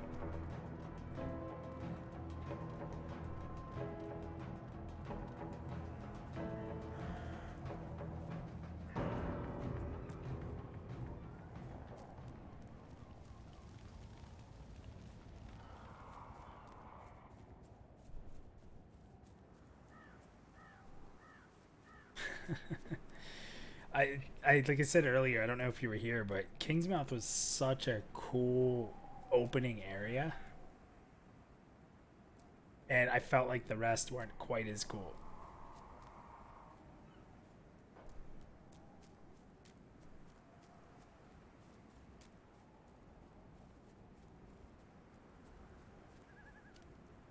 I remember a quest like finding like a Reaper.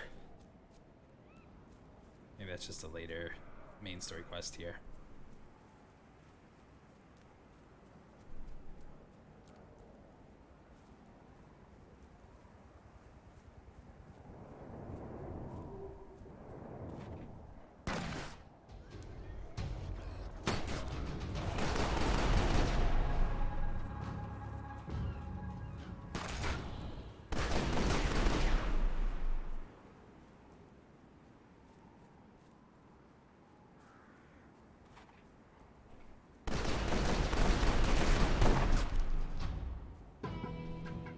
We are actively trying to talk Basgrim into joining Rainborn. Surfer Dave always sends him messages like, hey bro, still waiting on that application. So there's a chance. Small chance.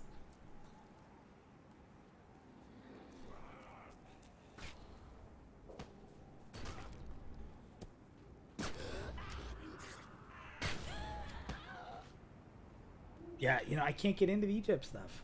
Like in any game. Like Oldham and WoW. Blech. Not a big fan. These other players. They are.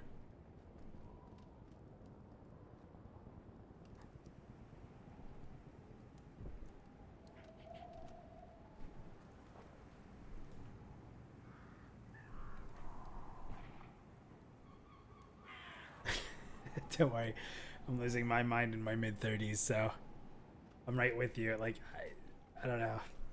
Draw zombies into the church. Okay.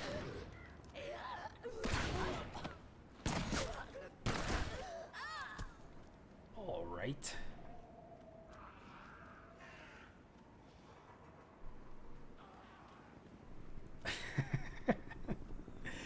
Yeah, the Harrison Jones quest line, I guess, is okay. But overall, yeah, Autumn was not one of my favorites. That was what, Kata? Is it Kata for Autumn?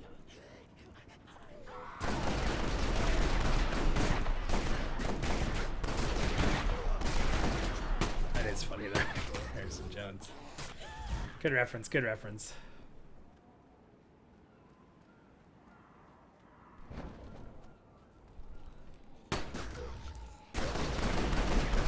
Yeah, Lich King was really good. Such a good expansion to be a paladin too. Oh man, they're so OP. OP healers, OP tanks. I actually, the first time I ever stopped playing WoW from vanilla was the launch of Kata. I wasn't so good, and so I actually didn't even buy Kata. Then I ended up coming back in the middle of Kata and playing again. I'm supposed to be pulling them into the church, huh?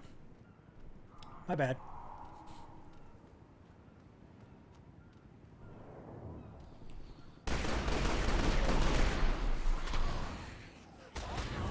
I honestly, I would tell you the truth that of all the expansions, as much as I loved BC, as much as I loved Lich King, I gotta tell you, Legion was phenomenal. And I didn't play Pandas, which now is like seen as, you know, one of the all times. Everyone loves Pandas now.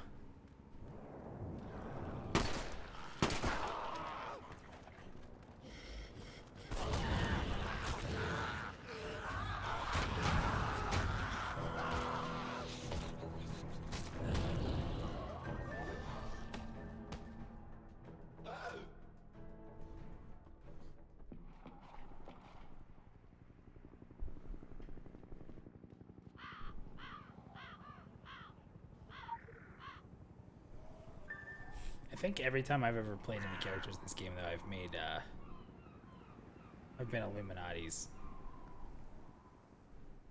I think there's one around the back.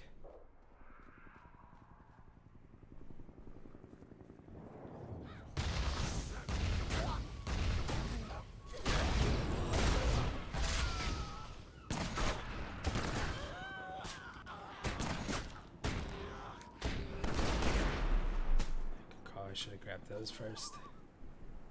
There it is.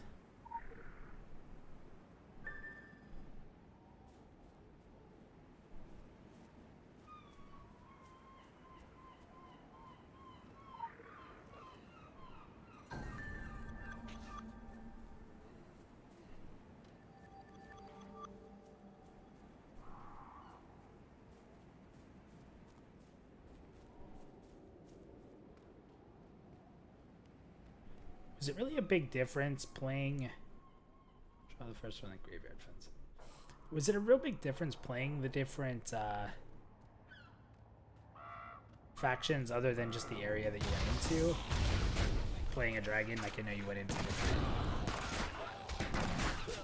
Chinatown style one.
ready for that. All right, cool. If you send me a message, I'll definitely, once I'm out of here, I'll add you as a friend.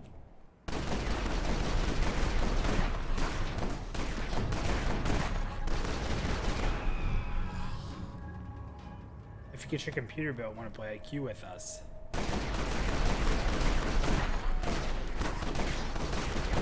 But we're starting Tuesday night at 8 o'clock.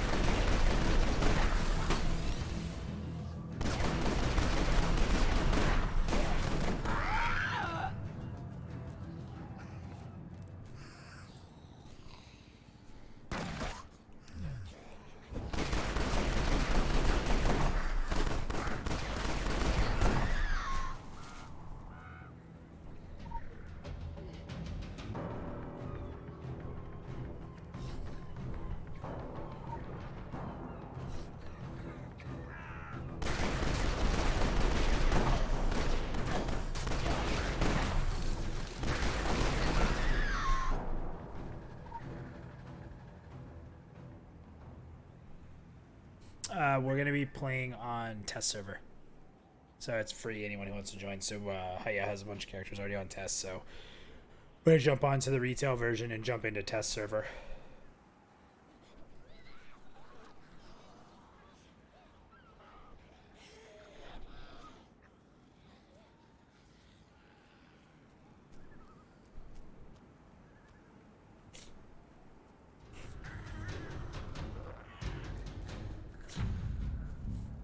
It was really, like I said, it was something different.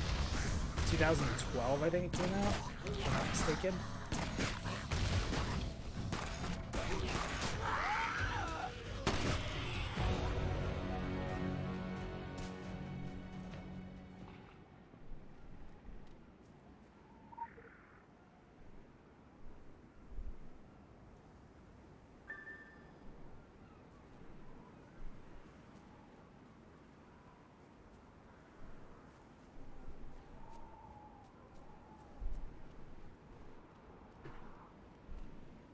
The only thing I know is test probably isn't as hard as like launch. So, but what's nice is if we only play it for 4 weeks, which maybe we end up playing it more, who knows? But if we only play it for 4 weeks, we should at least be able to get to see some stuff. I think we're going to. I told him I really wanted to go into Crushbone, so we may start near Crushbone. I was at Kelatan, and I want to go kill Ambassador Dimon. So it's like just when I played you back in the day, that was a big deal.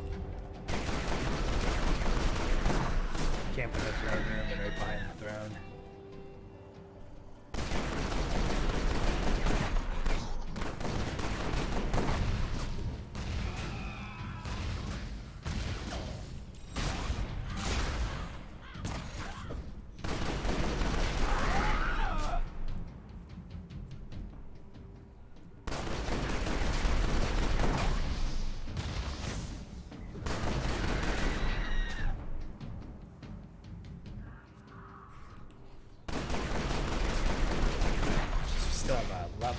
More than a level and a half to go just to continue the main story.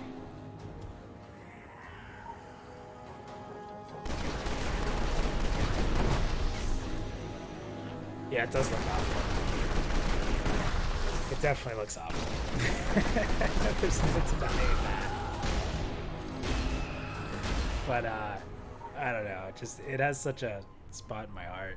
I mean, the obsession that was that game when it came out. I don't even remember high school. High school was just me killing dragons.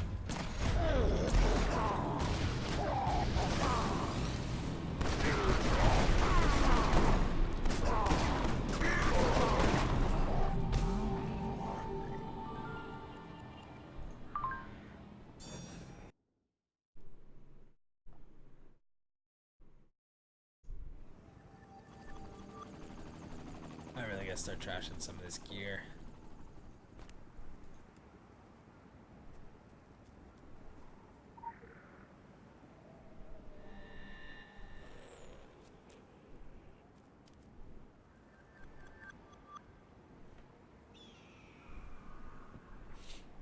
Yeah, that's one thing that people take for granted about WoW is the the movement of like your character. Like I get that the graphics aren't super realistic, but the animations of your character feel better than almost any MMO I've ever played. And granted, I guess it's easier because it's more of a cartoony look, but it's just so beautiful. Like even the way your cape flows. Like people who didn't play WoW will often trash on WoW and say that it's, you know, that it's crappy graphics and blah blah blah blah blah. But end of the day, I think WoW is one of the more beautiful MMOs I've ever played. Yeah, exactly, Blair. It definitely has a little bit of specialness. Like, oh yeah, this is the first time this ever happened.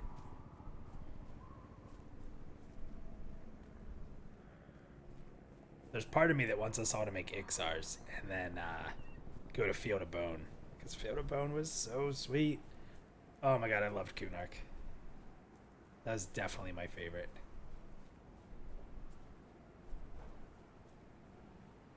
We're killing a lot of people with this quest. This guy looks like he's one of them.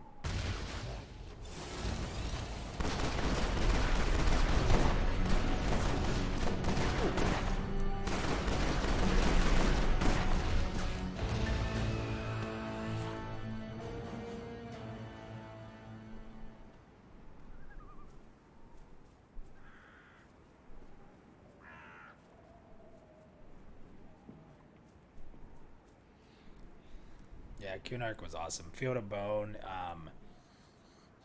Kern's Tower, Lake of Ill Omens.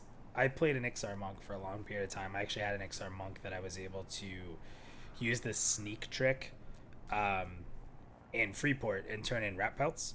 And over time, it would make you able to do other quests in Freeport. So I had to kill a bajillion orcs and collect their beads and turn their beads in for faction.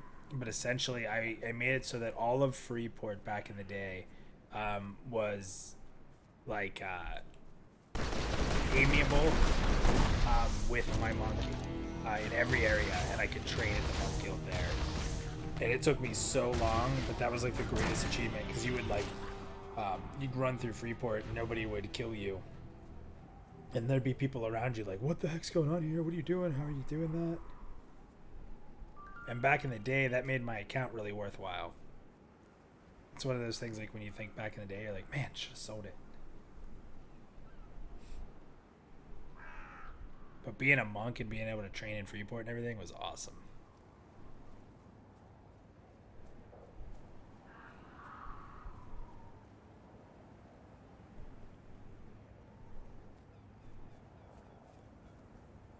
Listen, I'll never hate on WoW. BFA towards the end really upset me. But you know what? Every time WoW's had a down period, they've come back with a really good period too. Like, that's undeniable. Anyone in the Pantheon community who like shits on WoW fans or WoW or like, I just don't get it. It doesn't do anything for me. Like, you have to be able to respect the MMOs around you to build the best MMO you can. And in the one video I did a ton of research, and I found a quote from Brad who said, you know, everybody, this is a very paraphrase, so please keep in mind this is not word for word, but essentially what he was saying is everybody keeps saying that WoW ruined the MMO genre, and he really didn't. It was all the companies that just didn't have any sort of creativity, and all they wanted to do is take a piece of the pie from WoW and be a WoW clone. And that's what killed the genre. It wasn't WoW itself that killed the genre. It's the fact that, for whatever reason, all these developers wanted to throw all this money at being a WoW clone to try to grab some of its money. And, you know, WoW itself didn't do anything wrong. It's just everybody stopped caring about being creative. Yeah, Casey, I just saw that, yeah. Tons of people do it to be edgy. That's like the new thing. It's to be edgy. So you can get your Reddit karma points. Alright,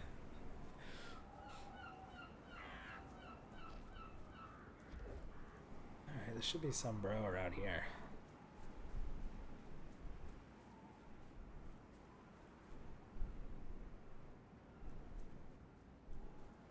That might be him. Special assignment received. Initializing.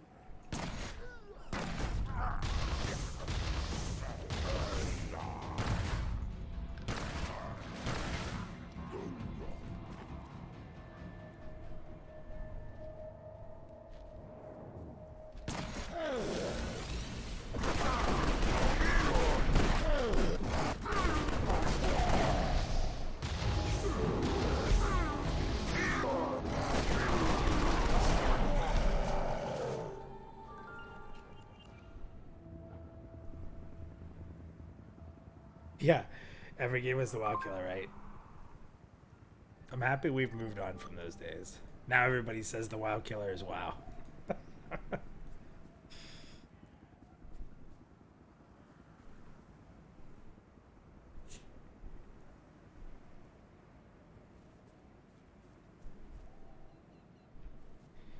Yeah, you know, the big thing with MMOs, and we've talked about it a little bit in Pantheon, is, you know, there's.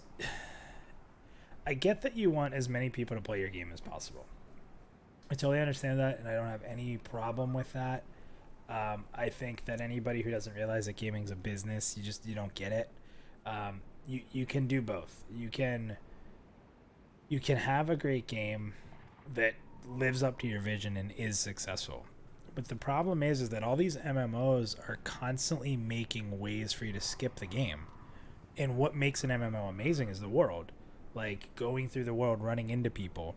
When you're flying, you're not running into people anymore. You're not all taking the passage to get to a certain area. You're not meeting up in a certain area. So as cool as flying is for a time saving and not having to run places and teleports and like these teleport hubs, even like Plane of Power and WoW or in EQ, it, as soon as you make it so the world doesn't exist anymore, because it's essentially what it does, is it makes it so the world isn't in your way anymore. Then the whole game doesn't matter anymore.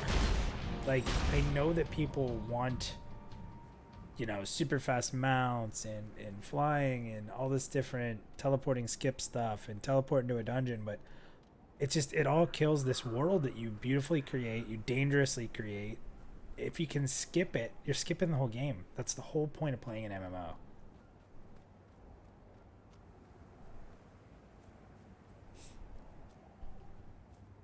Yeah, KHL, I can understand that it's not your WoW anymore. That's a great way of putting it. All right, we need some more quests. No, not that one. Let's go looking over here for quests.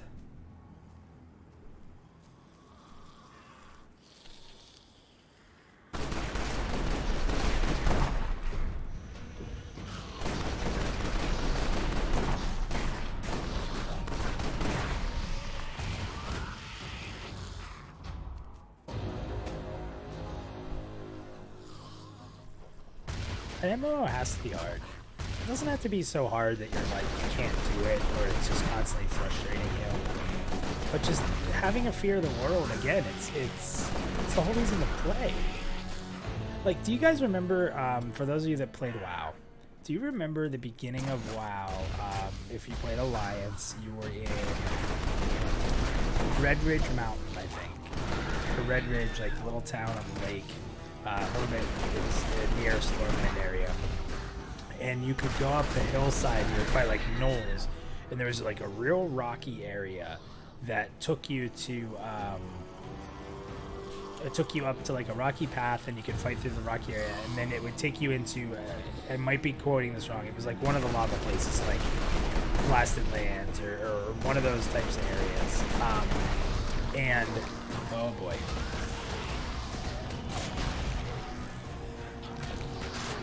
Oh, first death. First death. But so you would walk up there, it had the big, like, there was a big gate that you would be able to see above you. And, like, you would walk through it, it was terrifying, right? And it was a huge level jump. And it was huge. The game sounds a bit high over my vocal school. Thank you. Turn that down a little bit.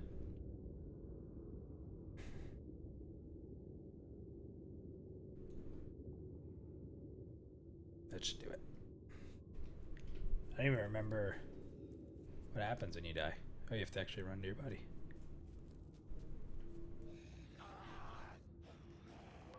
Yeah, sorry about that, guys. I didn't even realize it was louder. That should be a lot better.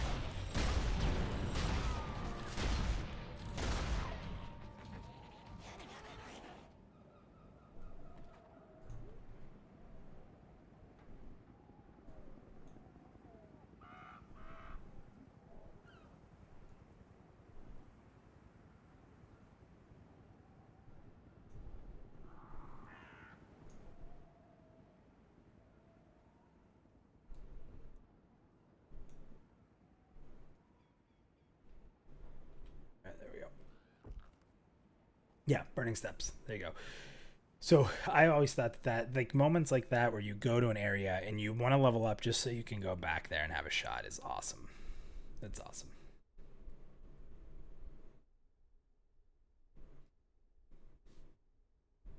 Kingsmouth is not a town without its blight, its fallow seasons. In times past, these lands have borne bad fruit. You know, I played Horde for a very, very short period of time. At the very beginning, I had an Orc Hunter. And after I got that character leveled up, I never played again as Horde for the rest of my time as Alliance. Wow, anybody who's watched my PvP video knows how I feel, so it's not my favorite thing. I don't know. When you played EverQuest, you know, I know a lot of people remember there being PvP in EverQuest and stuff, but EverQuest was made to be D&D, right? Like it was going to be a D&D 3D world, mud, you know, this whole co-op adventure. It was like, if you couldn't get together with your friends to play D&D, let's do it online and have these characters. And to me, that's always been player versus environment. So that's why I'm really happy that Pantheon is focusing on player versus environment over, you know, over the PvP aspects. And I get it that PvP is a nice little short. That's the thing. Like PvP is, in my opinion, is that short experience. Let's go in. We'll have some fights. We get that small bit of happiness, and then that's it.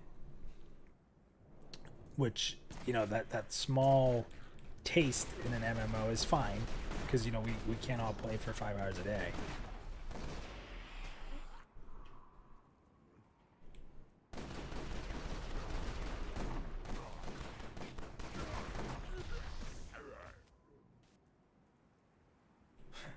Well, there was the priest of Discord that nobody ever talked to.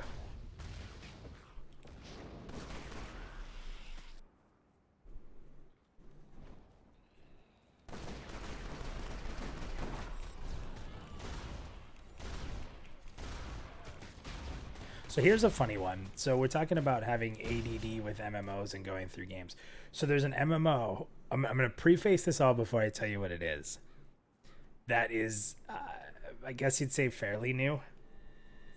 Maybe, yeah, I'll say fairly new. I think that's a fair way of putting it. And its community is the worst thing I've ever seen. The community is so bad.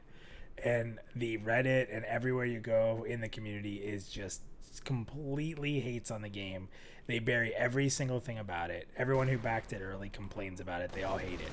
So I went and I just decided to try it because, you know, I could tell how toxic the community was. You know that they're exaggerating because of how bad it was. And I went and played this game with Hayat, and we thoroughly enjoyed it. I think the only reason we stopped playing it is because we jumped on the Vanguard emulation server, and we're doing that for a little bit with one of the devs, and he was like programming stuff for us. It was like a really cool experience. But the game was Bless Online, and that game gets wrecked. Like, it gets so wrecked.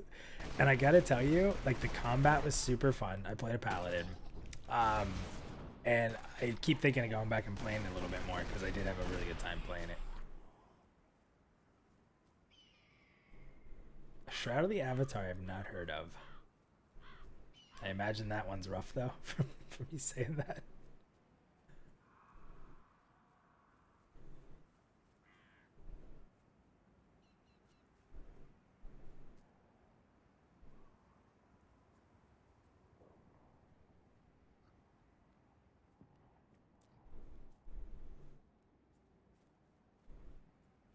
I thought the graphics in Bless were really good. The combat was really good. The crafting was okay, the little bit I experienced. It was an interesting, like, combo system. Is it really? Oh, wow. If it's I should definitely play it then. I gotta be there before it goes down. Huh. I didn't know that. Wow, it was that much. See, and that's what a community can do to a game. Like, think about it. This game's still running. Not because it's any better than Bless. It's just because the community didn't crap on it. Because it wasn't big enough. Sometimes having a huge community of people who can cry and complain is worse than just being there.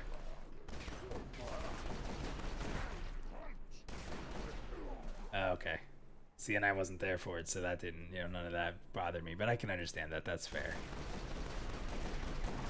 I have not been following much of Ashes of Creation, but it looks like that's going to be one people are complaining a lot about now.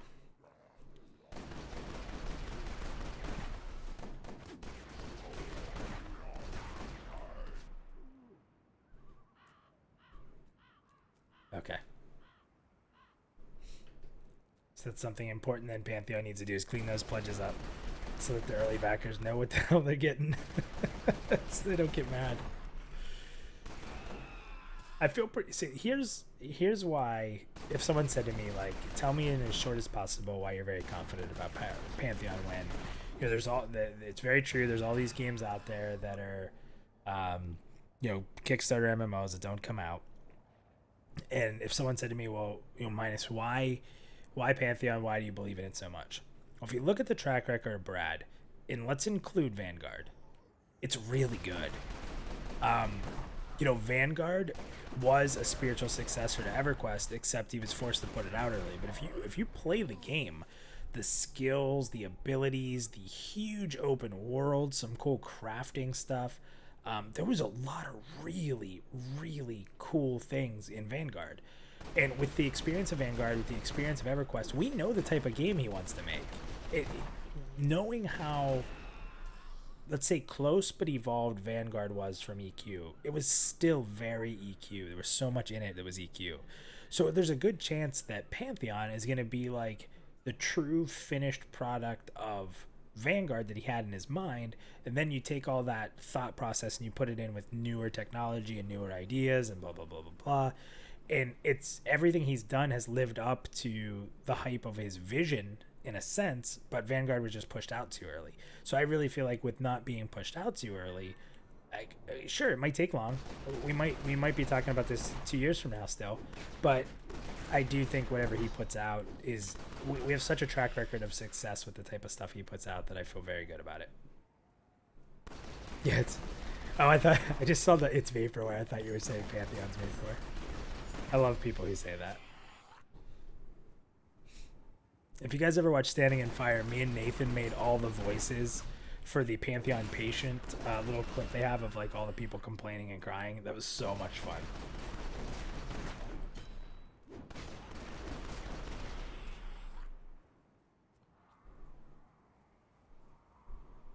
Yeah, Star Citizens, I never got into it. I'm not a big sci-fi guy, so I never really got into it, but it seems like that's also another one.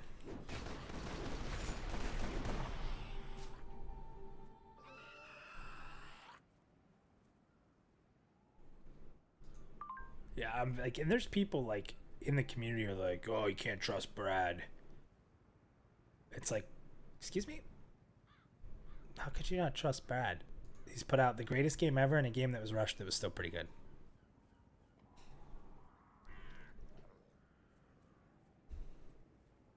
That's the whole reason I'm here. Hearing Pantheon's going to be this old school MMO, that's good, but when I saw Brad was in it, that's what put me in. Oh, cool, man. Yeah, I know from you. I didn't realize that was you. I know you from some of your comments on YouTube.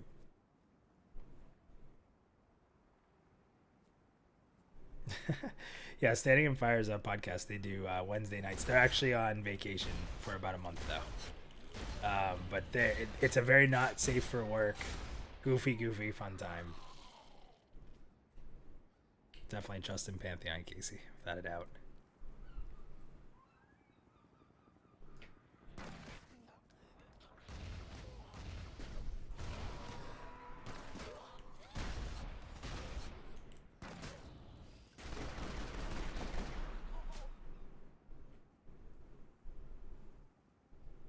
Let's look at some abilities here.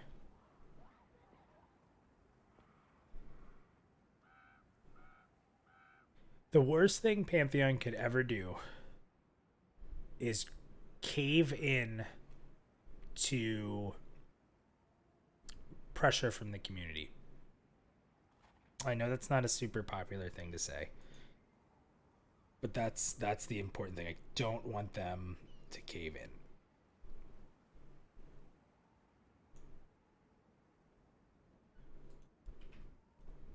Because they know what they want to do.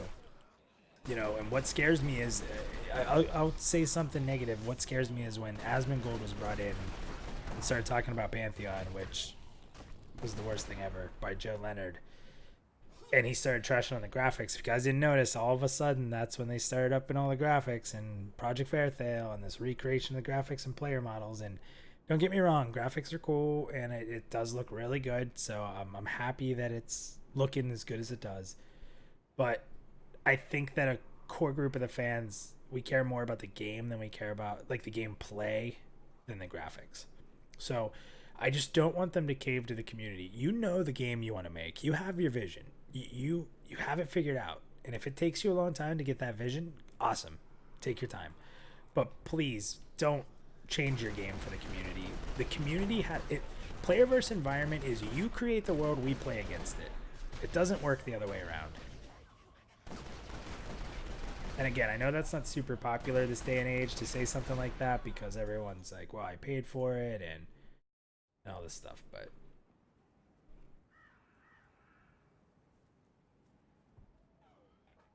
whoa. So Blair, like one of your comments made it so I had to click show and I clicked on it. Maybe it was just a double click, but it's like another moderator handled this. It's like, what? It's like, is Gator here?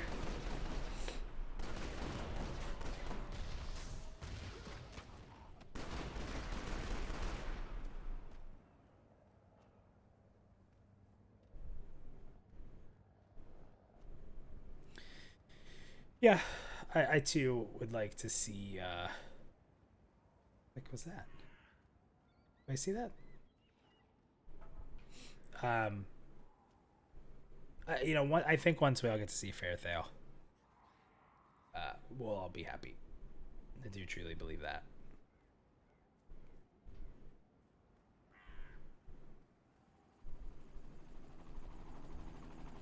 Dirty Laundry. That's awesome. Has anybody seen the Punisher Dirty Laundry?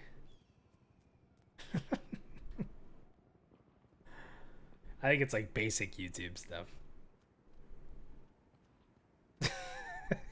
Casey, good one. Very good one. Man, I need to stop running away from where I pick up quests.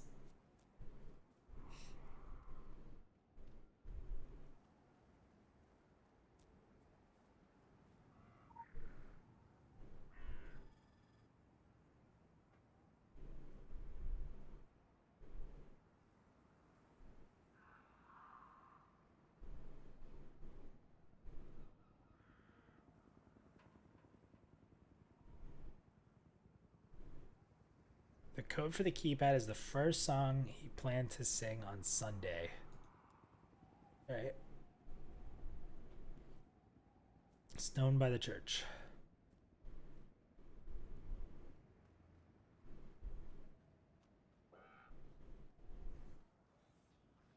Blair, Pantheon's engine is Unity is able to be completely upgraded, and they just did an overhaul, if I'm not mistaken, recently to a new Unity engine. And I think that Unity is one of the best engines for being able to upgrade the entire engine and upgrade like a full graphics overhaul pretty easily, from my understanding. Yeah, the community is definitely going to be a part of it. I was actually thinking of making a video like, if you want a strong Pantheon community, do not go to Reddit. Stay away from Reddit. Find the hidden keypad. There's a stone somewhere, right?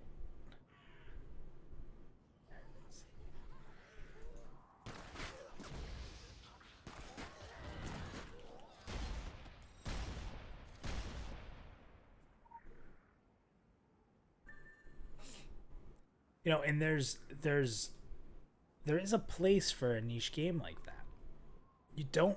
One of the reasons that a lot of the games failed that tried to be WoW.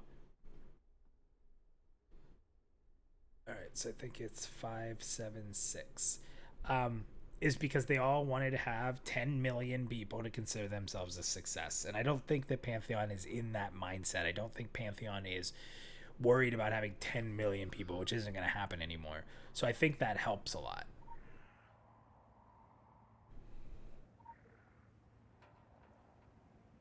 Yeah, don't look at red. It's bad for your health. Invalid code.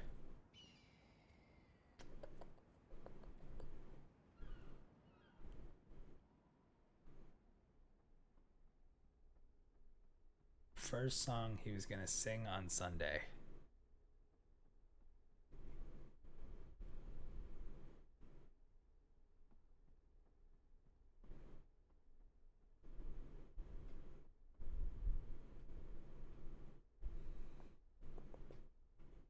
I don't see a book. It's got to be one of those numbers, right? 610? Or they say second. They might have said second song. 379.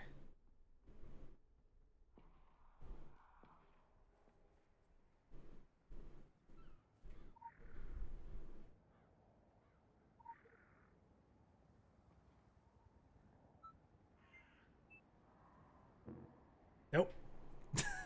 Let's try it again. There's only one left. 610. Unless we're looking at the completely wrong things here. Yeah, I'm not at all. I mean, worst case scenario, if something happens in the absolute worst case scenario and the game doesn't come out for some reason, you know what? It is what it is.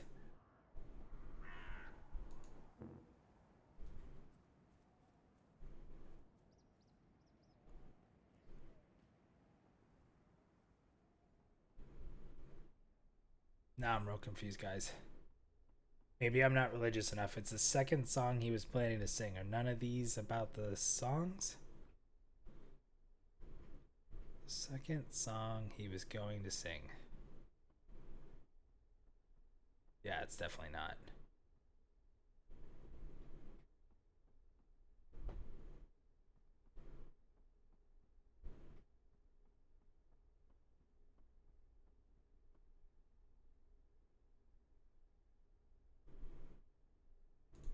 My child, Kingsmouth Congregational is always open these days. Especially now my flock is considerably reduced. But even if we had holy water, I'm afraid it would have run dry by now.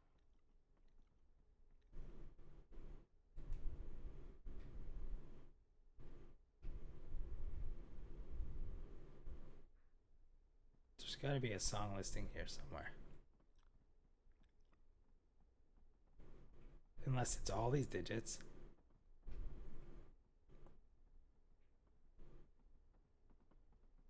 Oh, I'm confused.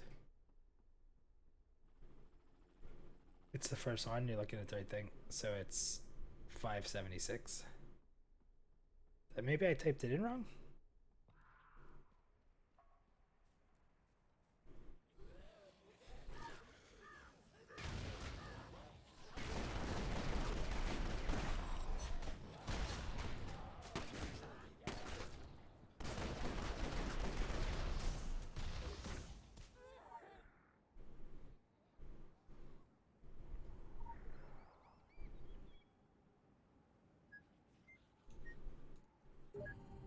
It was the first one. I guess I typed it in wrong.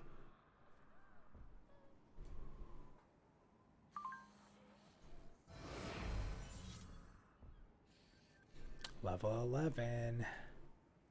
Alright, let's combine some of these guns into my gun and make it better. How about that? Let's see. I forget the button. Upgrade Y. Now let's put my gun in. Let's trash some of this stuff.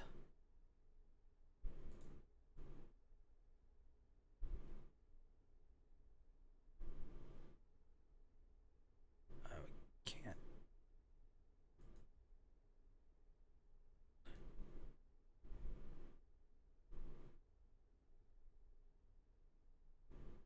How much do I have? A ton of that stuff. There we go. Let's get the. Let's get my shotgun.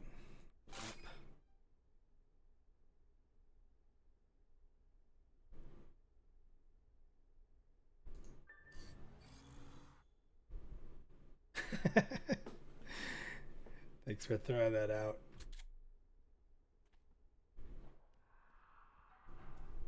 I'll speak it in. Listen, Casey, I'll speak it into assistance with you, man.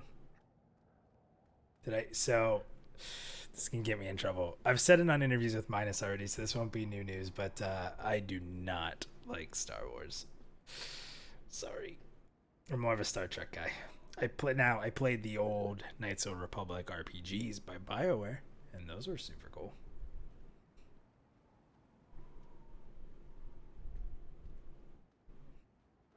Yeah, I didn't play Galaxies or the Old Republic.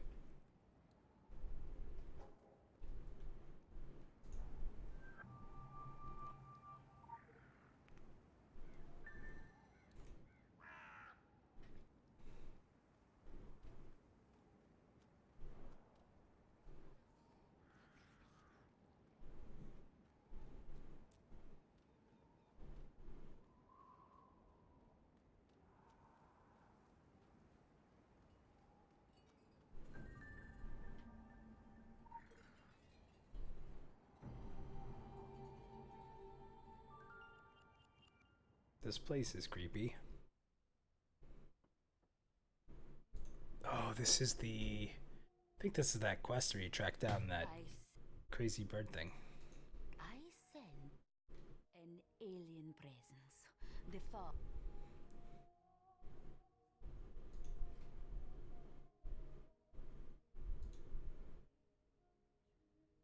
Alright, cool. Search for the ravens. Yeah, to follow the birds around.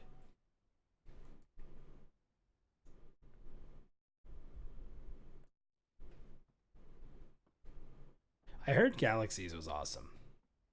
Like the capabilities of what you could do. It was very like player driven, if I'm not mistaken, and all the crafting actually had an effect on the world.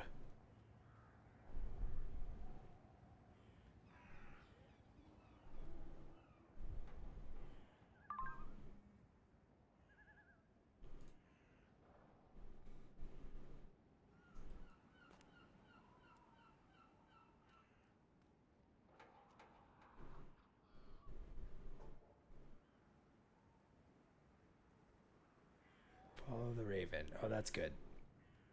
It's timed. I didn't see it. There it is.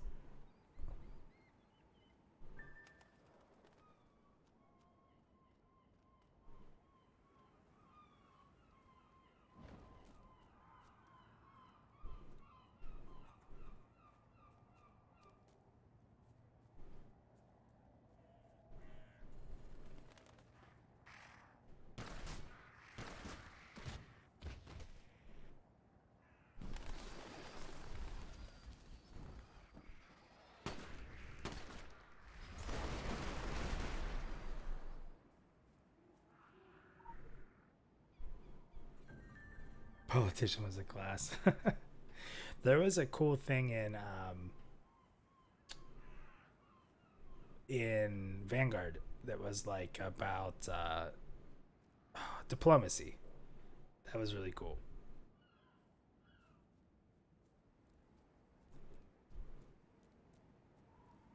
Well, the big thing about Star Wars Galaxies, if I'm not mistaken, is like it was this crazy thing to become a Jedi, right? And then they nerfed that and really made it useless. So they kind of took away like one of the big carrots in the game. Again, I didn't play it. It's just stuff I've heard.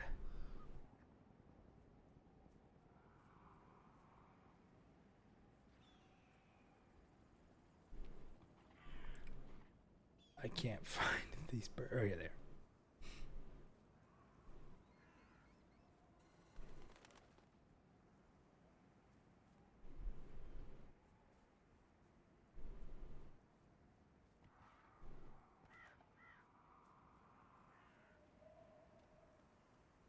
It's not a super easy quest.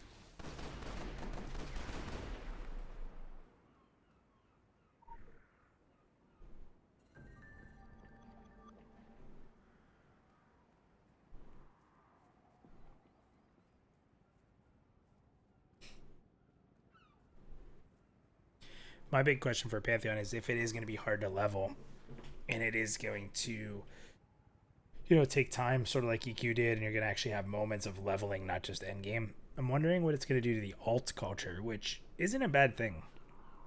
Like, I think if everybody only has like a main and one alt, it makes the game more exciting because you don't play every class. So I'm kind of excited to see what that ends up playing out to be like. If it is hard to level and it does take time, then we're not all going to have every class. So.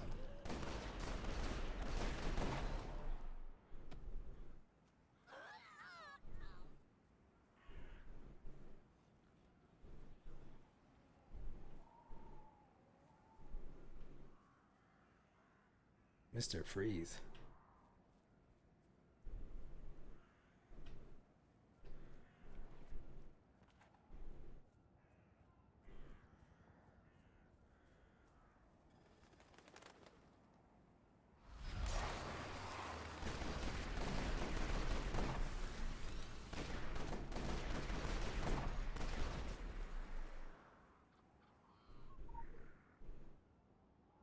And like, no offense, like I was one of those people. So I was somebody who had every alt, and I look forward to that not being the case.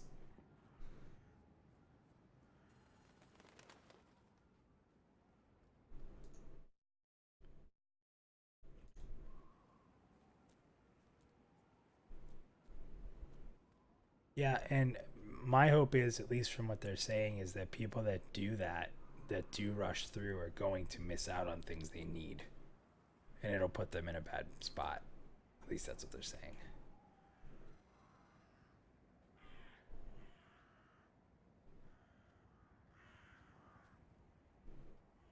Find a way to call a revenant. It'd be funny if you just had to use this phone, but that's another quest.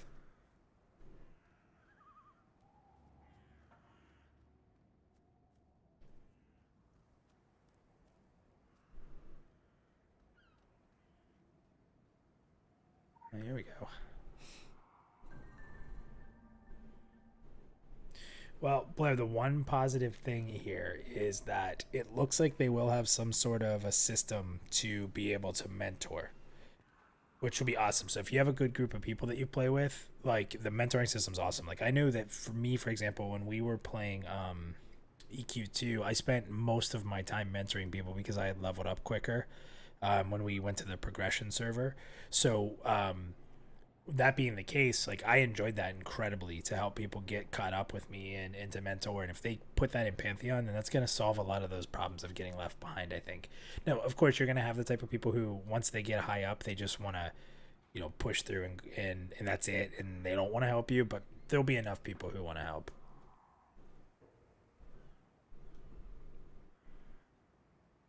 Place. Okay, so we have to place all the feathers.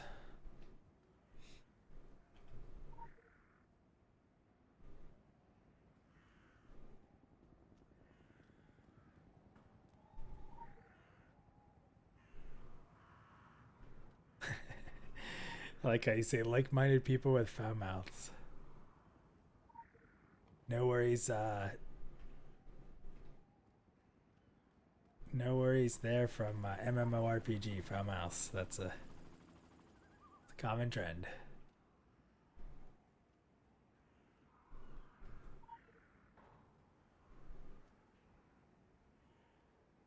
Nothing happened. Ah, crap! I actually have to do this correctly. Can't just start putting stuff down. Let's see that again. So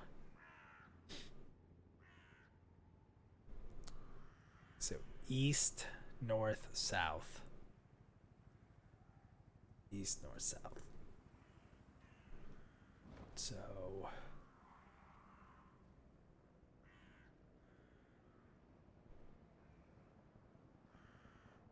this would be east. Oh, it's not. It's west.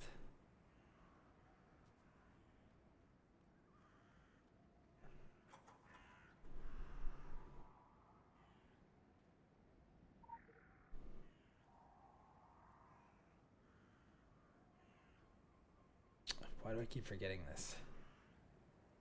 All right, let's try this again. So we have north, east, south. So I already have one on west. So that's bad. So that's a fail. So let's just get it wiped out. Nothing. Okay, good. All right, so we need north. Need east.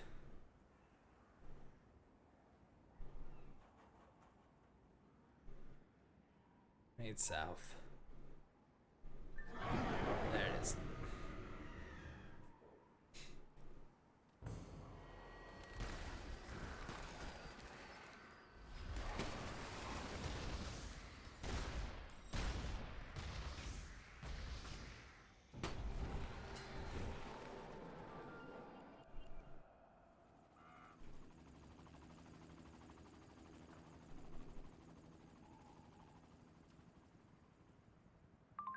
Very cool.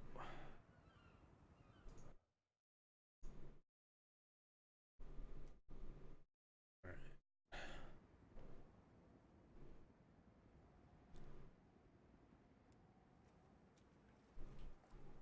Go to lost phone.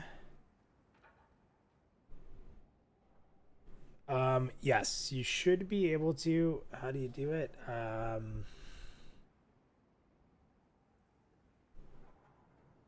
It's in like your branding.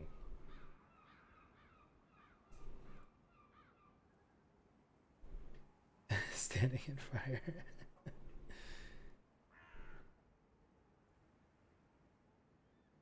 Oh, cool. Yeah, how did you do it, Standing in Fire? You had to go into your branding or something in your account, right?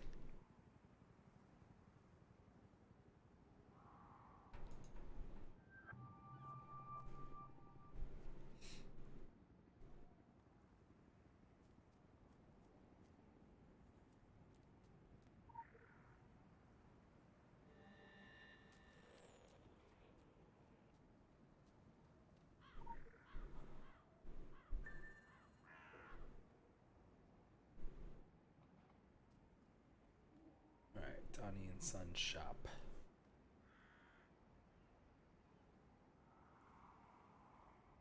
There it is.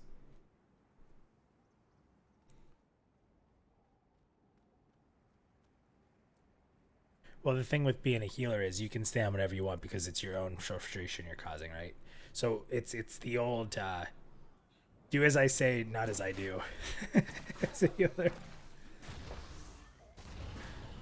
The best thing ever about being a healer is when you put a giant circle on the ground that heals everybody and you watch the tank pull the enemy out of it. There's nothing better to me in the world as a healer than people moving out of your AoE heals. It's fantastic.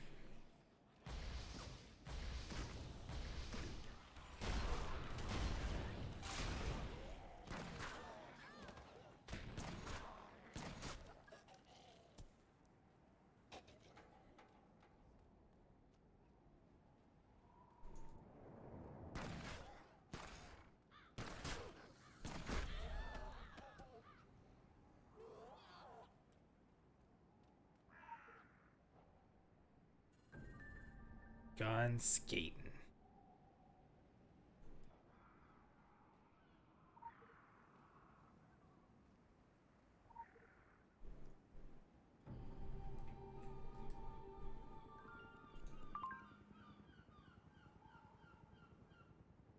Man, the loot that they give you in this game's crap.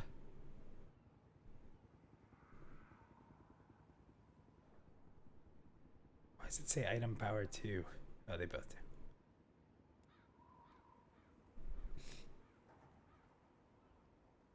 Let's go in the diner.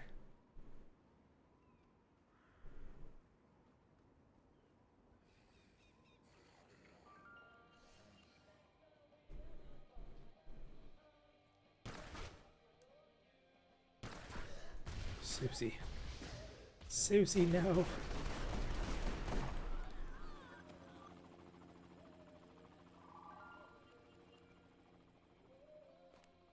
It's like the first loot drop in the whole game.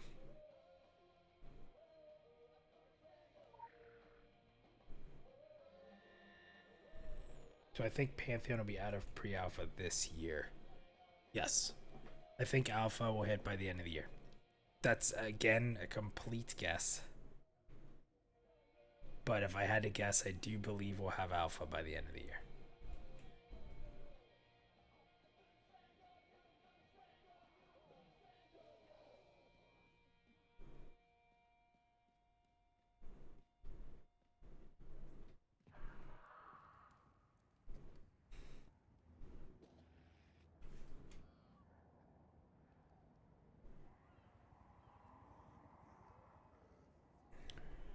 Oh. How much AP I have? 8.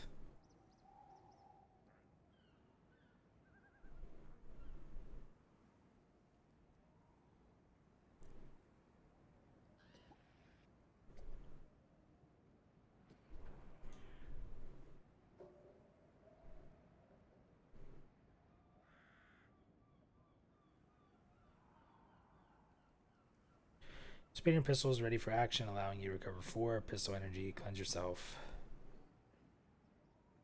Nobody needs that. Let's go with this dual shot. And we'll equip it. Take this off. And we'll equip this. There we go. More damage. More damage.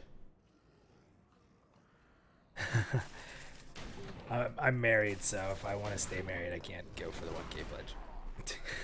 It's out of the realm of possibility. Married with a 3-year-old daughter. Plus, you can't talk about it. It's very, very limited, and right now you can't even play anyway. It'll just basically be when pre-alpha 5 hits eventually.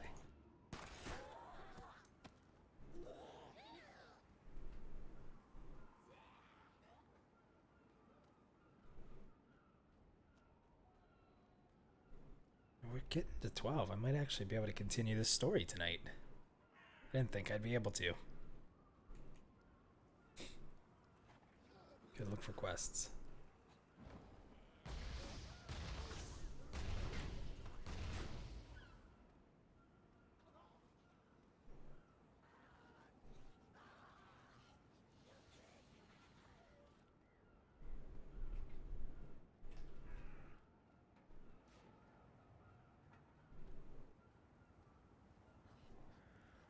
Quests somewhere. There's one.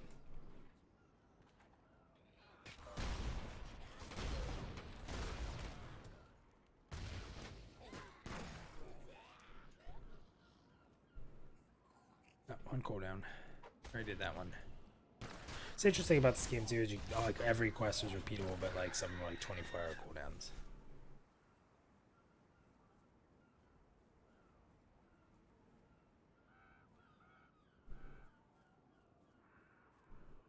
Yeah, I could never suggest anybody signing up for the 1K pledge at this point without sort of knowing when it's going to be. And I'm not a guy that says don't pledge. Like, I'm all about pledging. I'm all about supporting the game. If something crazy happened that I don't believe will ever happen, and for some reason the game doesn't come out, then I lose my pledge money, then it is what it is. I'm not going to cry about it. Like, the pledge money to me is gone the second that I pledge. But I would have a hard time right now going for the $1,000 pledge because of Project Fair Thale, because of where they're at, and knowing that that's going to be some time before there's anything solid in that aspect. So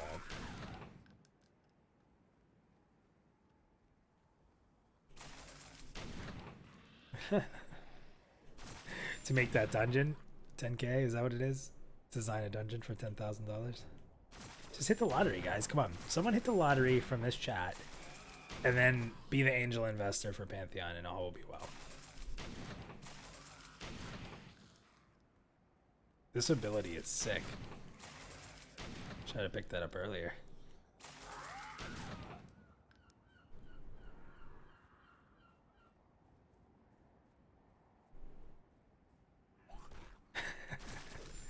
I missed what you said there, Casey. That's funny.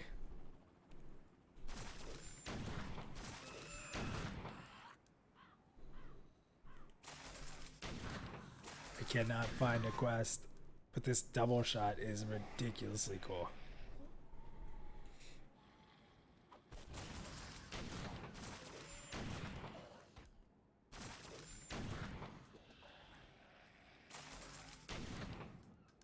Man, stuff's dying super quick to that. Like, it must have a hot on it too, or a dot on it.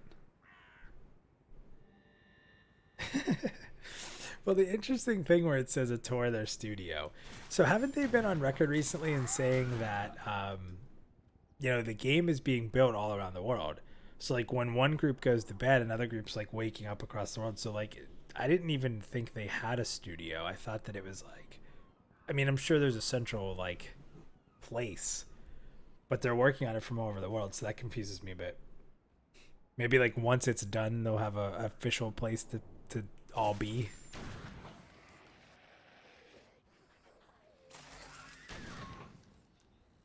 I don't know what's happening with this kill shot thing. But it doesn't kill them and then they just die.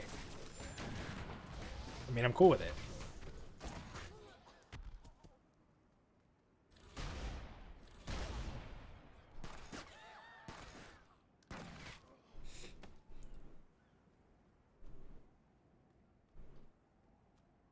It's a P.O. box.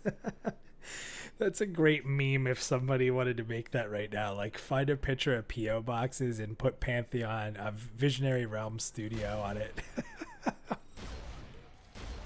For $10,000, you can hang out at this box.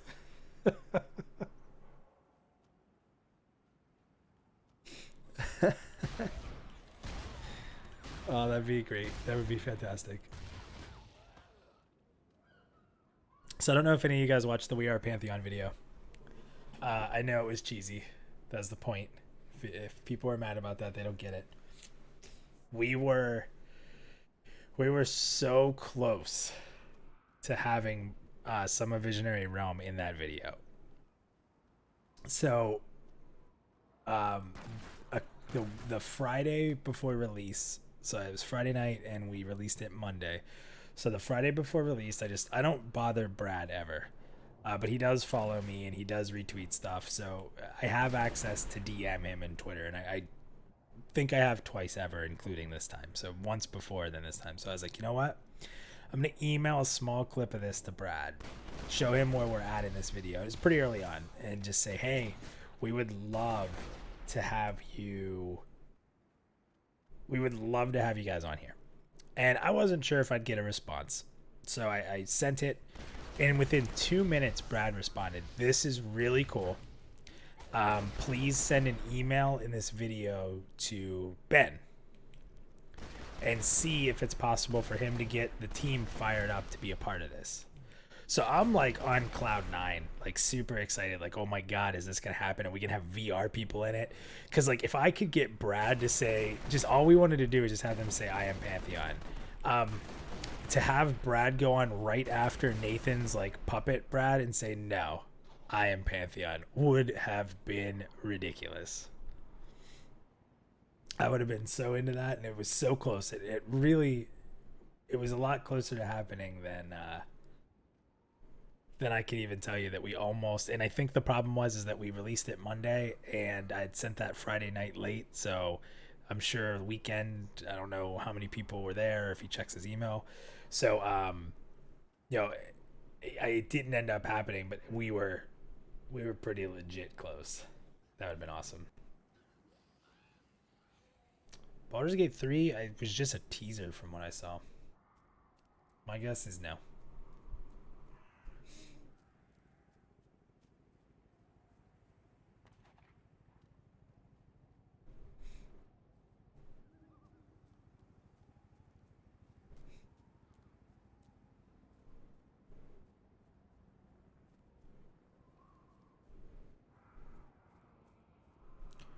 I'm really excited for Baldur's Gate 3, especially because you have the Divinity team working on it.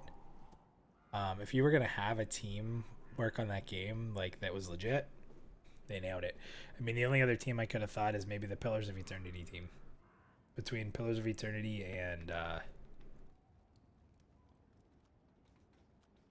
and Divinity, I mean, you couldn't get a better team between one of those two. Here we go.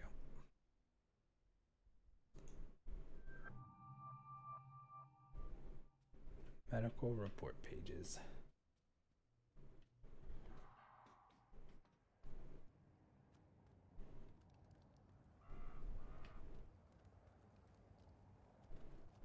It's just a cool story for those guys because I think if the video I watched, if I'm not mistaken, like one of the leads was like went to them a long time ago and said, "Hey, you should hire us to make the next Baldur's Gate game," and they kind of like, "Man, we're not really doing anything with that right now." And then I think the story was that they went to him and like, "Hey, would you like to make the next Baldur's Gate game?" That's really cool, like for a fan and a developer to go full circle with that because of what they did with Divinity was really cool.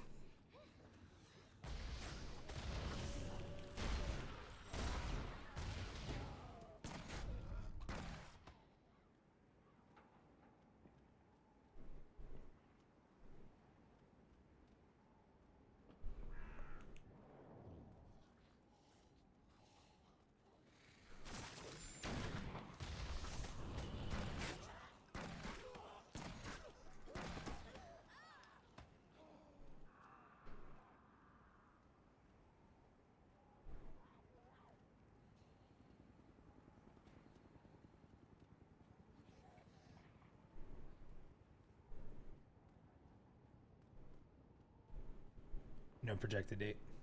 It makes sense. That teaser seems like it's a pretty early announcement on it.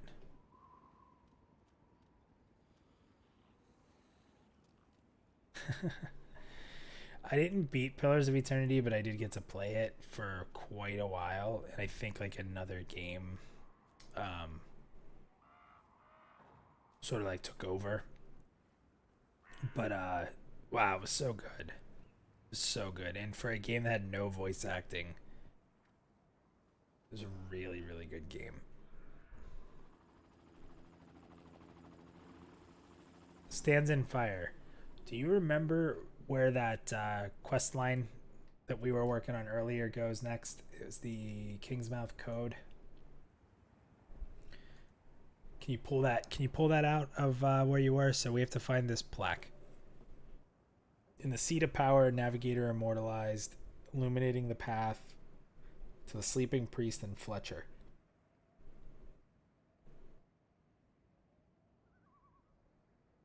If you remember where that is, Stands in Fire, let me know. I'd like to do that.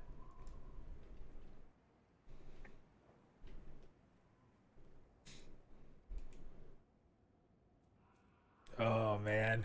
All right, hold on. I gotta check my Discord. Let's see here.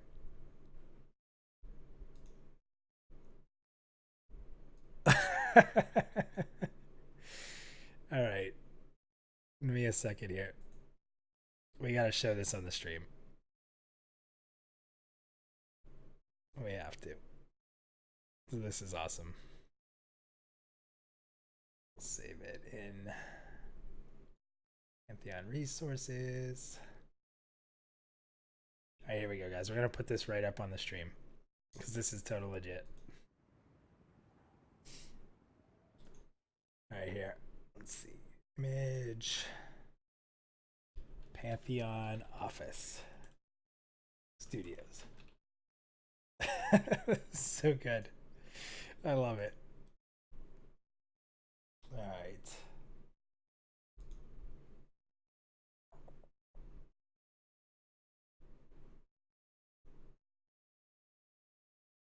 All right, there it is. We'll put it right up there. We'll keep it up there for now.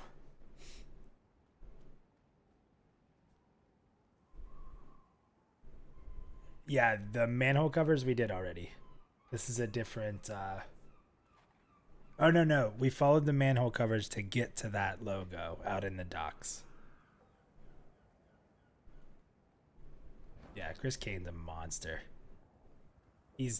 That dude is so freaking talented. And he's an awesome guy too. I always bust his chops that he's crabby, but he's a super awesome guy.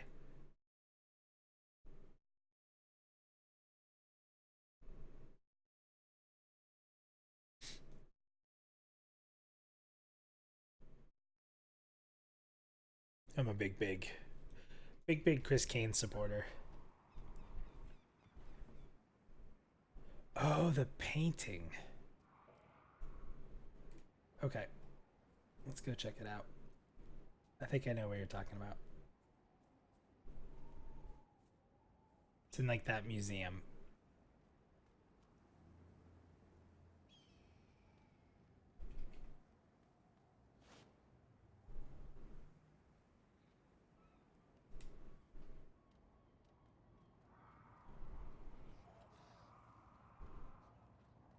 I'm gonna keep that up there. That's the $10,000 pledge. You get to see the Pantheon office with them being all spread out. If anyone from Visionary Realms is watching, this is a meme. It's just for fun. We love you. But it's also very true. Right now, I can't imagine yours being any more than a... yeah, I've actually said he should do that too. I saw that about the Pantheon movie trailer. Alright, we are here. We are here with the paintings.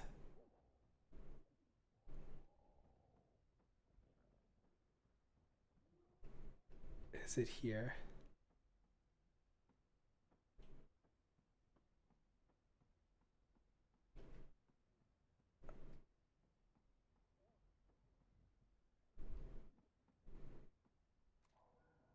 It's not here. Find the location referenced in the message. Nope. I do remember this being something though later, so I know you're right. But we might not be there. Oh, it's not the... okay. Not the mining museum, okay.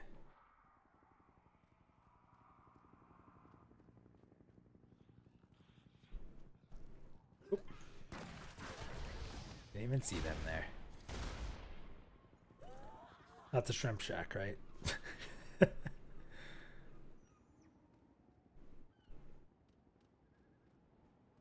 Right, I thought that there was definitely another painting or something in that place. Yeah, let's keep looking.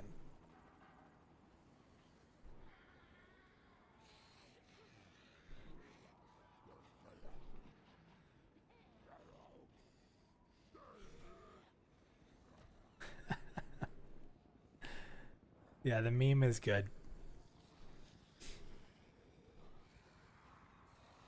But if you give them 10,000, see, here's the thing.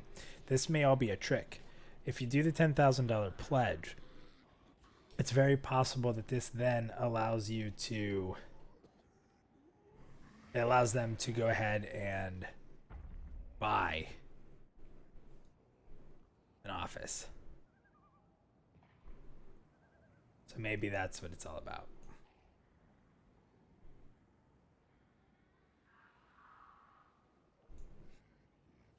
Yeah, I'm not seeing anything for that one because it's an investigation quest, so they usually don't tip it off, right?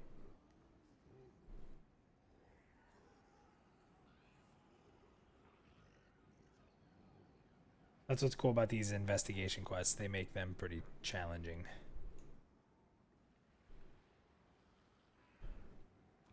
All right, it's in the town streets. Okay, we'll go back.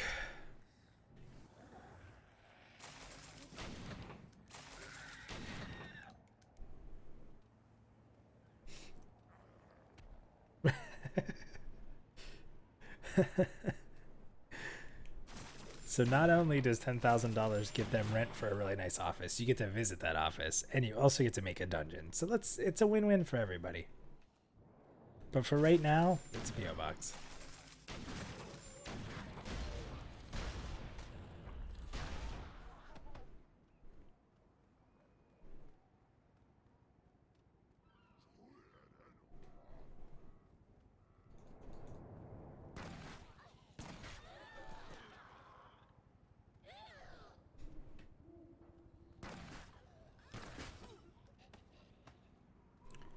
All right, this is Belmont.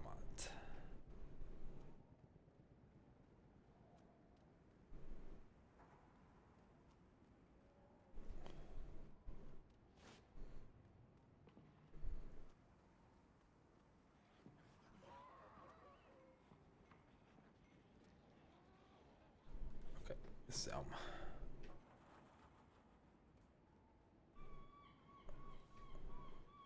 It's really cool to be running around and seeing people, I'm not gonna lie. And I know that's like normal in an MMO, but let's be real here. This game's can't imagine it has a huge player base. But it's still really cool that you're running around and seeing them.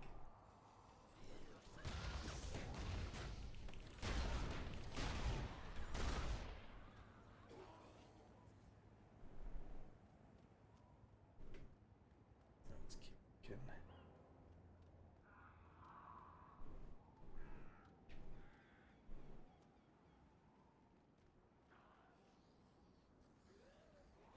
Oh, we got a big building here with a witch on it.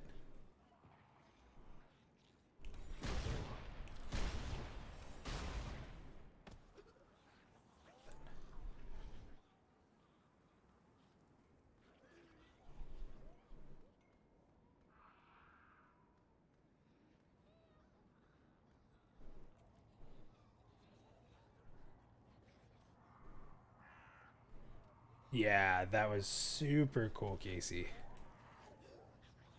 Completely agree with you. Like with the music change.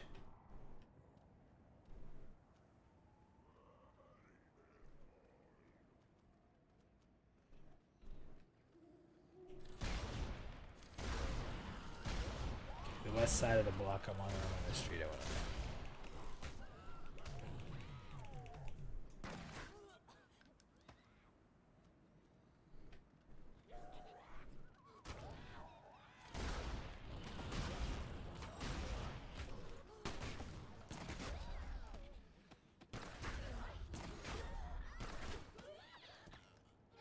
Here we go.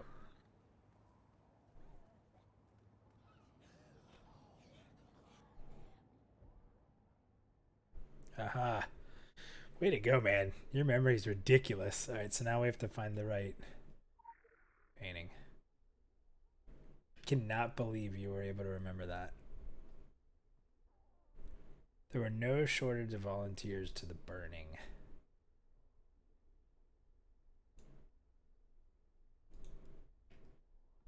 Huh. That was the clue. What did that do for us?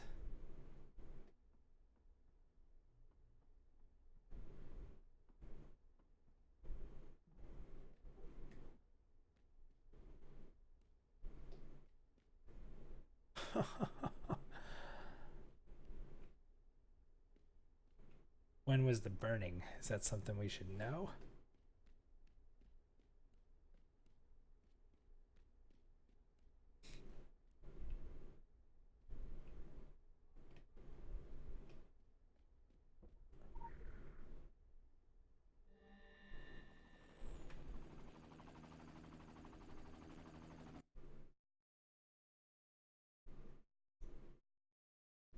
Alright. You won't spoil the painting. I think I found the painting. Now I have to find the lockbox.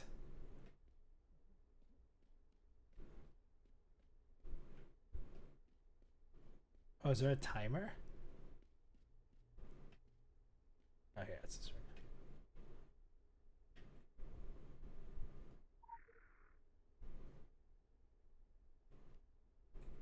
This drawer is empty. Yes or no? Yes? Yes.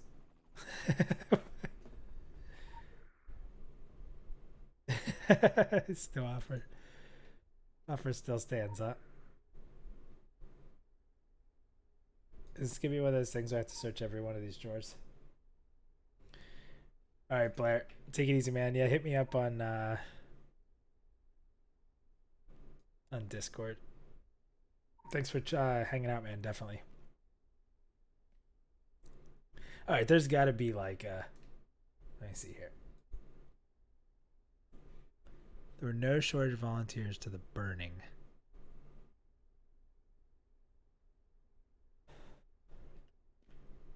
There's got to be like a year, right? Of the burning? Is there a date somewhere?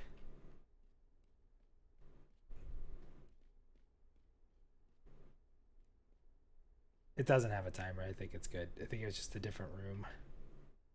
Let me look at burning.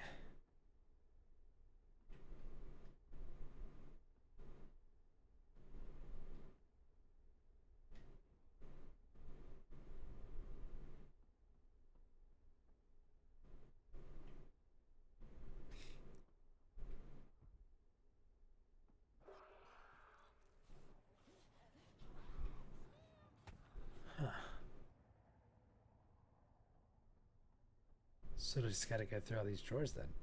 I don't see a date. Alright, start clicking.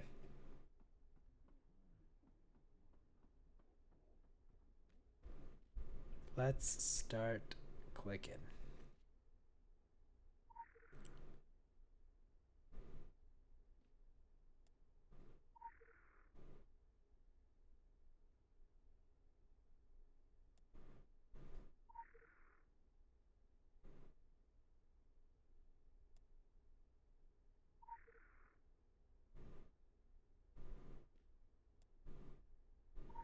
At least there's not a lot of these. At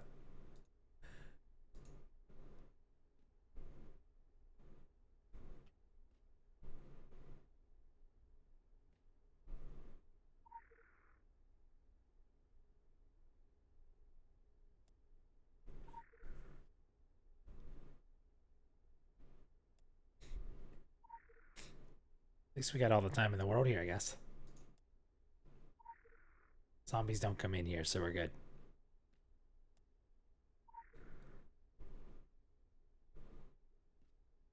There's gotta be like a something about the fire and when it happened. 93.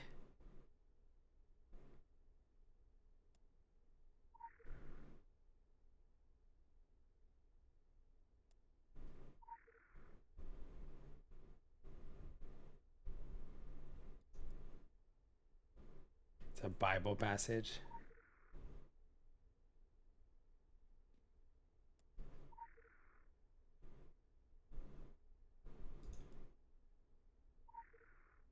It's got to be one of these.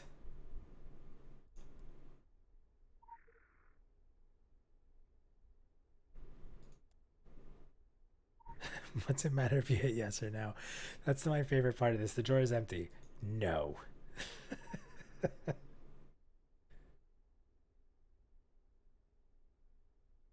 Okay, so this is different. So what I'm doing here is okay.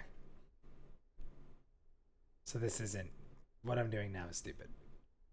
All right, I'm not gonna keep doing that then. Find the location referenced by the clue. Okay,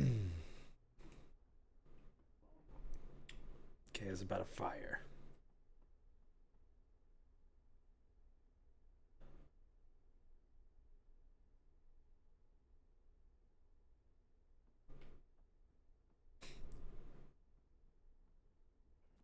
Oh yeah, I can't look at it anymore.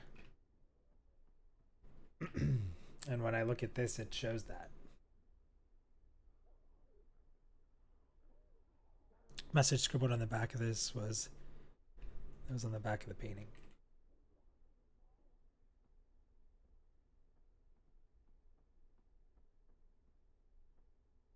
Let's see.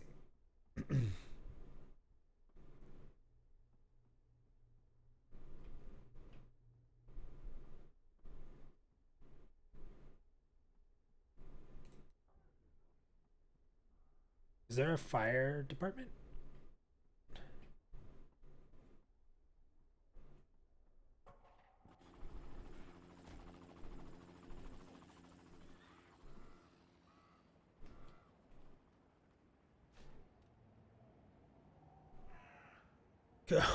Okay.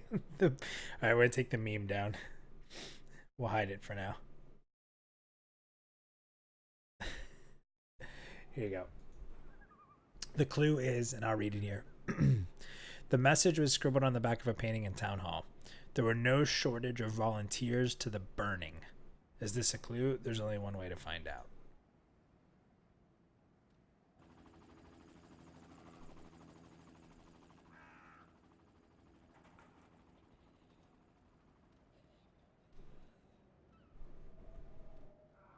This is something that's so cool about this game.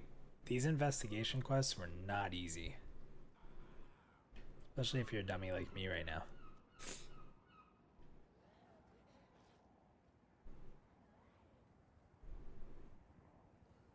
Ah, they changed the quest. See that? Right, the burning. Burning. So let's see. I can't remember if there's a fire station anywhere here. Volunteers burning, that's volunteer fire department.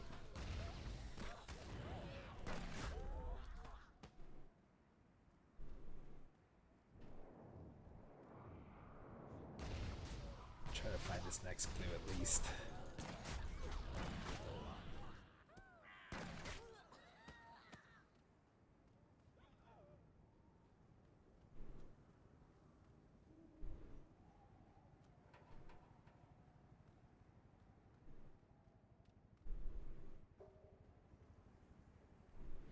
So they actually changed some of the quests. That's interesting.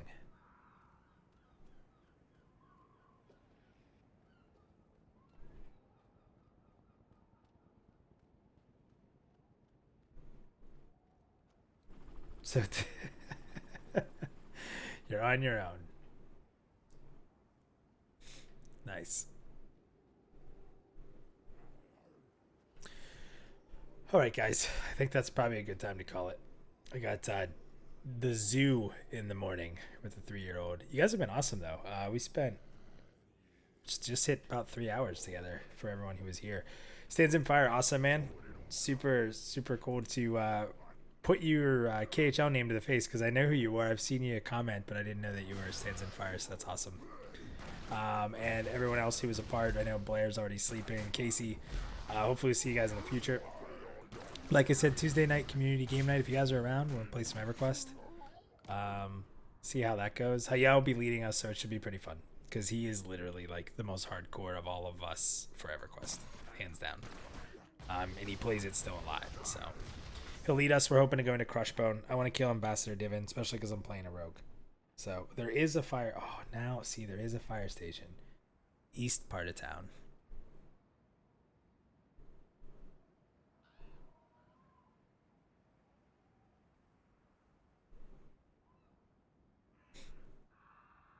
See, now I need to go check the fire station. I think I'm gonna run down this road real quick then before we go. Yeah, definitely check out Rainborn, man. Like I said, really good people. That's what we were looking for. If I'm gonna follow someone's lead, I want to make sure they're good people. I am gonna take a second here to run down to this fire department. We'll see if it's there. Yeah, taking the 3-year-old to the zoo. She likes animals. Figure it's one way for my wife to get a little bit of a break and not want to kill me. That's what marriage basically is. Don't get killed by your wife. So, and then you're in good shape. All right, let's check real quick. Let's get to the fire department. If I can get to that next part and log out, I'll be happy. That's the mining.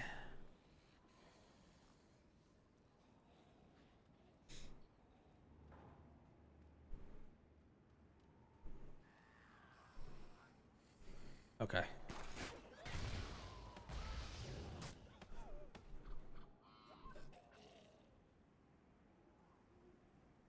Towards the playground. Oh, up there. Okay. I'm going the completely wrong way.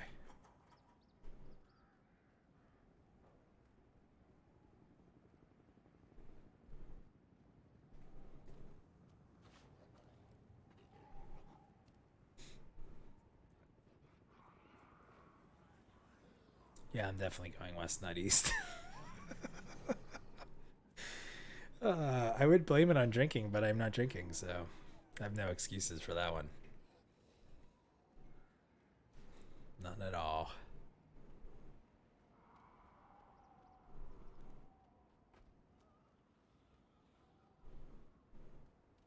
All right. So we are definitely looking for this then. That's still a thing. Go to the fire station. This guy's been running around with glowy hands for a while here. I think he's looking for the same clue. All right, church.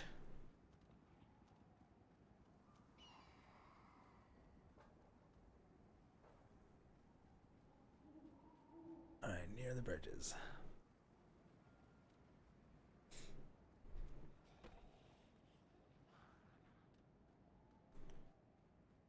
Mr. Freeze. Freezy.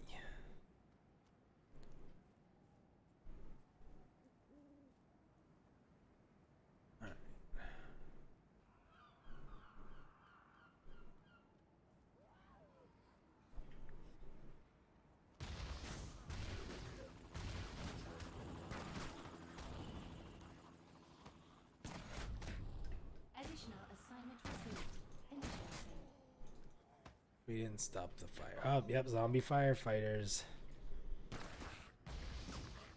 Alright.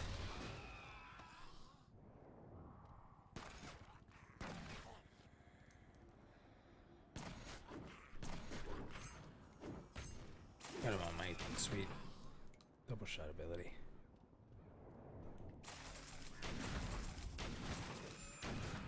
Man, that thing's crazy.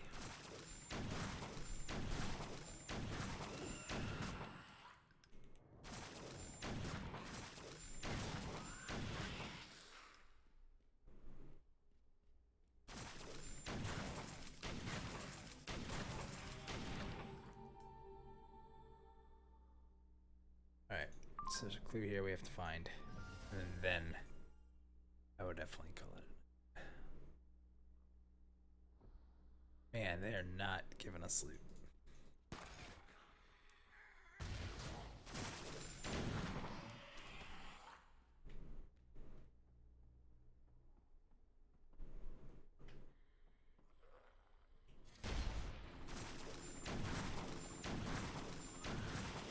Oh, we just got a return to town hall. So that already happened? We already found what we needed?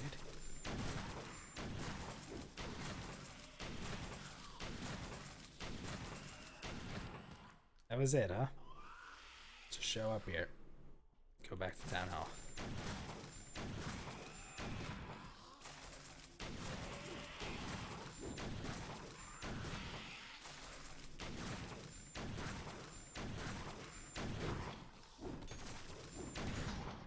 Oh, it's Chief.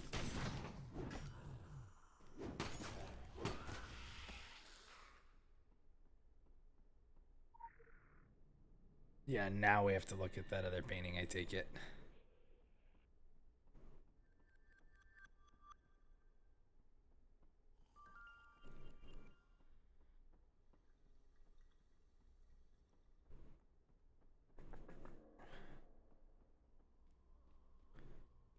We'll go back real quick.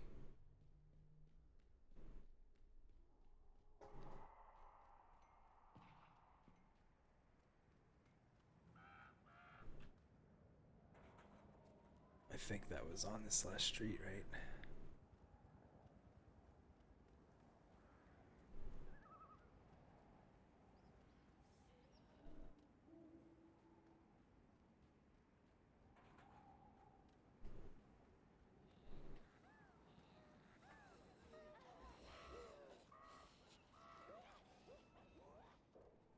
Oh. Okay, so if you mess up, it's gonna lead you all over the place. Interesting. That's tricky. That's another reason these quests are kind of awesome. Pain in the ass, but kind of awesome. That's actually really cool.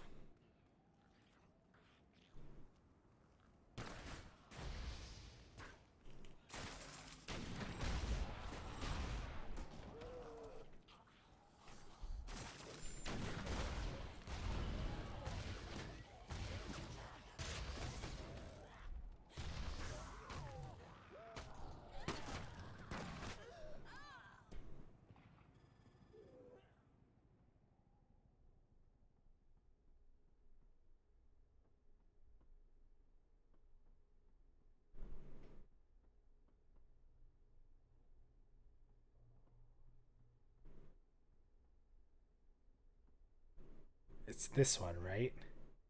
I'm gonna wait because my stream.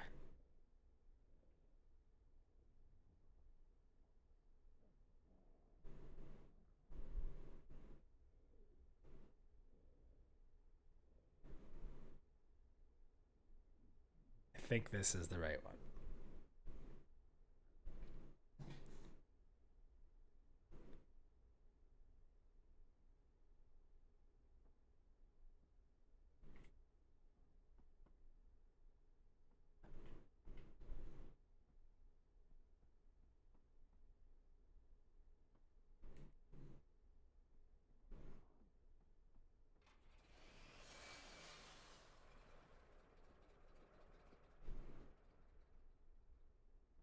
That's pretty crazy that they do it like that. All right, I think it's this one. Yeah.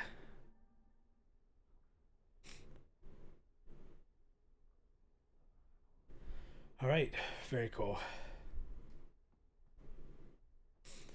right, guys. Again, thank you everybody for watching. I know I said goodbye earlier. This 10 minutes ago. I am actually gonna head out for the night. Super cool. I'm gonna probably try to start throwing up some of these streams of just me being bored and playing games because it makes it a lot more fun to interact with you guys and chat. So, if it was worthwhile to you to chat about Pantheon and different stuff going on and chat about the different games and just reminiscing in memories, then hopefully you guys will stop by again and check it out.